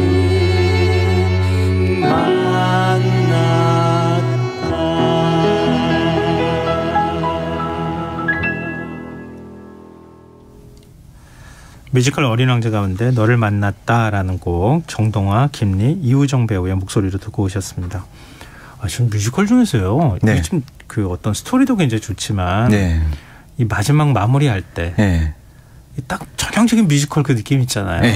갑자기 이렇게 템포나 리듬이 느릿느릿 가면서 이렇게 네. 마무리하듯이 이렇게 닿듯이 해주는 게 굉장히 기분 좋아요. 네, 그 사실 뮤지컬에서 나오는 음악의 가장 주요 그 목표는 그 캐릭터가 갖고 있는 감정이나 이야기를 전달하는 거라서 그렇죠. 중간에는 막 소리가 커서 잘 못 듣기도 하는데 마지막 대사가 딱 전달이 되면 마지막 만났다 이렇게 끝나지 않습니까? 세상에서만 난 뭐 이렇게 있잖아요. 네. 이제 진행자님께서 네. 본인의 갖고 있는 꿈을 청취자 방금도 말씀드릴게요. 신용환님께서요. 동화책이라고 하지만 어릴 때는 이해를 못하고 어른이 되고 나서야 이해하게 되는 이야기 같아요. 네. 이게 딱 맞는 말씀이십니다. 똑같은 이야기 하셨네요. 저희 음악 나오는 동안 잠깐 얘기 나눴던. 네. 이심전심입니다. 맞습니다. 자, 이제 안 대표님 공연을 소개하시면서 네. 이렇게 차분하고 꼼꼼하게 얘기해 주신 경우가 별로 없었잖아요. 그러니까 뭔가 그 와닿는 점이 좀 남달랐던 거 아니에요? 네, 그것도 그렇고요. 사실 더 차분하게 소개해드리고 싶었어요. 그 시간이 아무리 가더라도 더 천천히 말씀드리고 싶었고. 왜요? 근데 이게 너무 잘 알려진 이야기라서 그 얘기할 거리가 없었던 건 아니고 사실 이 조그만 공연장에 3인조 라이브 밴드가 있다. 뭐 아니면은 그 실제 책에서 봤었던 그 이미지랑 똑같은 싱크를 가진 어린 왕자가 등장한다. 이런 재밌는 얘기들이 많은데 네. 이 어린 왕자의 내용은 그 공연이 갖고 있는 줄거리를 다시 한번 말씀드림으로 인해서 관심이 생기셔서 다시 책을 보신다거나 네네. 바람이지만 공연장까지 직접 찾아오셨으면 좋겠다라는 생각 때문에 제가 오늘은 좀 차분하게 얘기해 보려고 노력했습니다. 성공하신 것 같은데요? 그럼 너무 다행이고요. 네. 그러면 기억에 남는 대상 구절 혹시 소개해 줄 수 있어요? 뭐 방금 전에 말씀하셨던 그 정말 중요한 건 눈에 보이지 않아. 뭐 이런 대사들도 많이 있는데 제가 한 2개 정도 갖고 와봤는데 뭐 짧은 것도 있어요. 내가 좋아하는 사람이 나를 좋아해 주는 건 기적이야. 이것도 이 문구도 그 톤으로 아까 구연동 하셨어요. 그 2개 정도 더 남았습니다. 해볼게요. 극 중에 나오는 어린 왕자 대사. 저 하늘의 별이 아름다운 이유는 어딘가에 있을 꽃 한 송이 때문이고 사막이 아름다운 이유는 어딘가에 우물을 숨겨뒀기 때문이야. 여기 어린 왕자 대사. 좋네요. 이제 사막여우도 하나 있거든요. 사막여우 약간 목소리 좀 얇게 해서. 네네. 네가 만약 4시에 온다면 난 3시부터 행복할 거야. 시간이 다가올수록 난 행복해지겠지? 이거 어떻습니까? 정말 좋습니다. 괜찮습니까? 여우 같은 느낌 났나요? 진짜 어떻게 그렇게 음색을 싹 바꿔가면서 하시니까 진짜 앞으로도 이렇게 해주시라고요. PD님 눈치 잠깐 봤는데요. 아주 만족스럽진 않은 것 같습니다. 청취자분들도 반응 보내주시면 좋겠습니다. 근데 반응이 없었던 건가요? 아니요. 여기 신영아님께서 귀여우시다고 반응 보내주셨어요. 자, 뮤지컬 어린 왕자 무대 느낌은 어떻습니까? 제가 잠깐 말씀드렸는데 이렇게 말씀드리면 될 것 같아요. 보통은 원작 소설이 있는 작품을 뮤지컬로 만들면 원작 소설을 좋아하셨던 분들이 소설만 못하다 이런 생각하실 때 있거든요. 왜냐하면 상상하시면서 소설을 보셨으니까. 근데 어린 왕자는 그 그림이 보통 책에 나와 있잖아요. 그 애니메이션도 있고. 그러다 보니까 저희가 상상하는 그림들이 좀 있는데 그걸 무대 위에 그대로 만들어놨고 충무아트센터 블랙이라는 공연장이 직사각형 형태의 공연장이 아니라 약간 타원형 부채꼴 형태의 무대예요. 그러다 보니까 공연을 보고 있으면 정말 동화책이 이렇게 쫙 반으로 펼쳐져 있는 것 같은 느낌이 나서 너무 이쁘고 아름답고 아기자기하고 그 소품들 같은 것들이 다 좀 갖고 싶고 이런 작고 소중한 느낌의 그런 공연장이라고 생각하시면 돼요. 근데 거기에 3인조 라이브 밴드까지 있으니까 음악적으로도 굉장히 풍성하고 영상도 함께 써서 눈으로도 각인이 되고 그런 느낌이라고 생각하시면 될 것 같아요. 아이들하고 함께 부모님이 손잡고 가시면 참 좋겠어요. 근데 보통 공연하면은 막 그 남녀노소 누구나 다 즐길 수 있다고 말씀드리는데 아이들과 같이 가시는 거 방해하는 건 아닌데 개인적으로 이번에 보면서 잠깐 저희가 말씀드렸잖아요. 아까 청취자분께서도 말씀하셨고 어른이 된 다음에 요즘에 조금 힘들다 아니면 내가 목표를 좀 상실한 것 같다. 열심히 일하고 있는데 지금 나 어디까지 와 있지? 나 지금 뭐 하고 있지? 이러신 분들 아까 저희가 말씀드렸던 정말 중요한 건 눈에 보이지 않는다는 거 이런 것들을 어린 왕자 보시면서 좀 다시 한번 좀 느끼시고 지금까지 나 괜찮게 해오고 있어. 이런 거를 느끼시고 싶으신 분들이 가셔서 응원받고 힐링하고 마음에 좀 짐 같은 거 덜어내고 이렇게 오실 수 있는 공연이 아닌가 이런 생각이 좀 듭니다. 아이하고 안 가시는 게 좋겠어요. 위로받고 싶으실 때 그냥 어른들끼리 가시는 게 좋겠어요. 그래요. 육아 때문에 힘드신 분들 가셔서 조용히 좀 눈물을 흘리시고 다시 화이팅 하시고 하시면 좋을 것 같아요. 아이들이 가서 시끄럽게 하면 안 될 것 같아요. 제가 보니까. 자, 서두에 공연이 대만에서도 공연된다고 하셨잖아요. 그 대만에서 이제 100% 레플리카 버전으로 공연이 진행된다는 기사가 있더라고요. 이 제작사가 HJ 컬처라는 회사인데 여기 대표의 인터뷰를 제가 좀 하나 보고 왔는데요. 이 대표님이 몇 년 전만 해도 이제 외국의 그 바이어들이랑 이렇게 막 만나서 공연 얘기를 하고 있으면 여러 나라의 프로듀서들이 대한민국의 창작 뮤지컬은 좀 인기가 있나? 이렇게 질문을 한대요. 그러면 약간 쭈뼛쭈뼛하게 되고 이렇게 됐었대요. 네. 그런데 이제 코로나 시대가 지나고 나면서 코로나 시국에 공연장 문을 닫지 않은 유일한 나라가 저희 그렇죠. 대한민국이고 네. 그 사이에 이 창작 뮤지컬들이 굉장히 많이 발전해서 이제는 외국에 가서 프로듀서들이 그런 걸 물어보면 브로드웨이나 웨스트엔드 다음으로 예. 해외 수출을 가장 많이 하는 나라가 대한민국 뮤지컬이라는 거예요. 그래요? 그건 잘 몰랐네요, 정말. 네, 저도 그런 자료가 있는지는 몰랐는데 예. 생각해 보니까는 제가 방송에서 소개해드렸던 저희 회사가 제작했던 시데레우스라는 그 갈릴레오 예. 이야기 이것도 중국이랑 일본에서 공연이 됐었고요. 예. 뭐 마리퀴리라는 공연도 우리나라에서 창작 뮤지컬로 만들어서 폴란드에 초청도 됐었고. 그러니까 원래 본고장으로 간 거잖아요. 예. 그리고 광주라는 공연도 브로드웨이에서 쇼케이스를 하고 이런 활동들이 굉장히 많이 이어지고 있어서 정말 좀 괜찮은 시장이 돼가고 있는 거 아닌가 이런 생각이 들더라고요. 있는 분들 입장에서는 굉장히 반길만한 얘기인 것 같아요. 그렇죠. 시장 자체가 커지고 네. 진짜 K 뮤지컬도 맞습니다. 이제 전 세계에서 각광받는 시대가 되고 있으니까요. 네네. 근데 그러면 안 대표님도 가만히 있을 수는 없잖아요. 저희가 이제 가만히 있을 수 없다는 건 알고 있었는데요. 네. 가만히 있지 않고는 못 빼기겠더라고요. 제가 해외 진출을 해야 되겠다 싶어서 결정적으로 뭔가 한 건 없는데 네. 이제 그런 생각은 듭니다. 핑계 같지만 현재 하고 있는 공연을 더 밀도 있게 만드는 작업들을 국내에서 좀 하고 있으면 외국에서 시선을 딱 줬을 때 예. 이 퀄리티가 예. 남다른데 이런 생각을 하게 되지 않을까 이런 생각을 하게 되고요. 예. 어린 왕자가 좋은 일인데 소재가 전 세계 누구나 봐도 알만한 소재로 만들어냈잖아요. 예. 이런 것들을 계속 만들어내면은 좀 더 좋은 기회가 오지 않을까라는 생각을 하고 있고요. 예, 뭐 거기에 발맞춰 가야죠. 특별히 뭔가 하고 있는 건 없습니다. 아니 저는 뭐 엄청나게 많은 준비를 하시는 줄 알았더니 영어라도 배워야 되는데. 아주 그건 뭐 통역이 다 알아서 해주면 되는 거니까요. 콘텐츠가 중요하니까. 맞습니다. 네. 이 공연에 뭐 특이한 행사가 있다면서요? 예, 제가 아까 여러 가지 의미가 있다고 그랬는데 그 중에 하나가 이거 말씀드리고 싶더라고요. 예. HA 컬처라는 아까 제작사가 있다고 말씀드렸고 예. 공연장이 충무 아트센터라는 곳에서 같이 공연을 하거든요. 이제 공동 주최로 합니다. 아 그래요? 네, 근데 이제 충무 아트센터가 서울 중구에 있는 문화재단이라고 생각하시면 되거든요. 예, 가본 적도 있어요. 예, 그래서 이 두 회사가 같이 공동 주최를 하는 것 때문에 처음에 제작 단계부터 배우 스텝 그리고 제작 스텝 디자이너까지 예. 다 협의를 해서 3월 27일 월요일 날 공연이 만들어지는데 공연이 진행이 되는데 예. 중구민을 위한 공연을 따로 만들어요. 똑같은 어린 왕자. 중구에 사는 주민들만 따로 그렇죠. 모아서. 네. 네. 그러니까 원래 어린 왕자가 80분짜리 공연인데 이걸 네. 60분짜리로 요약해서 만들고 거기에 연출이 들어가서 작품에 대한 신에 대한 해석을 좀 해서 약간 해설이 있는 뮤지컬처럼 만드는 거죠. 예. 그래서 저는 그 뮤지컬 더 많은 사람들이 봤으면 좋겠다 이렇게 얘기하는 것도 굉장히 중요하고 광고도 중요하지만 네. 많은 사람들한테 뮤지컬의 진입장벽을 좀 낮춰줘서 시장 확대를 위해서 이런 작업들이 좀 필요하다고 생각하거든요. 예. 지난 3월 7일 날 이게 티켓 오픈을 했는데 10,000원입니다. 10,000원. 아, 그래요? 티켓 금액이 아주 싸게 해서 뮤지컬을 좀 가깝게 볼 수 있는 이 프로그램. 중구민만 되는 겁니까? 예, 현재는 중구민만 되는데 이제 예매하시면은 중구민만 위해서 하는 행사라서 이렇게 되는데 네. 1년에 4번 계획이 되어 있는데 지방에도 굉장히 많은 문화예술단체가 많이 있으니까 이런 것들 좀 참고하시면 좋지 않을까 이런 생각이 들더라고요. 다른 지역에 사시는 분들도 가능할 수 있게 좀 열어주면 참 좋겠네요. 예, 네. 지금 방송 듣고 계신가요? 네. 아마 듣고 계실 거예요.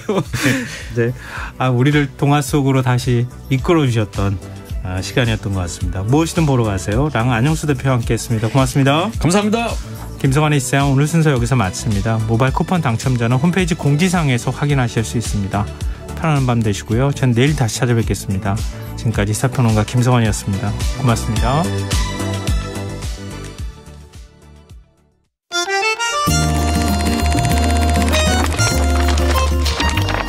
이다혜의 영화관, 정여울의 도서관.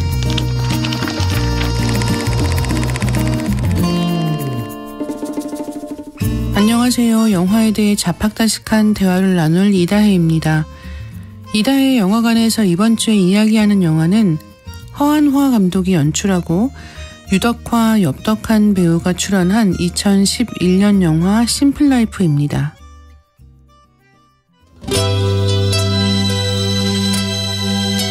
심플 라이프는 홍콩의 유명 영화 제작자 로셔리와 그를 평생 아들처럼 돌본 한 가정부의 실제 이야기를 그려냈습니다. 때로는 애틋하게, 때로는 쓸쓸하게. 심플 라이프의 차분한 분위기를 좌우하는 배우 중 한 사람은 바로 유덕화입니다.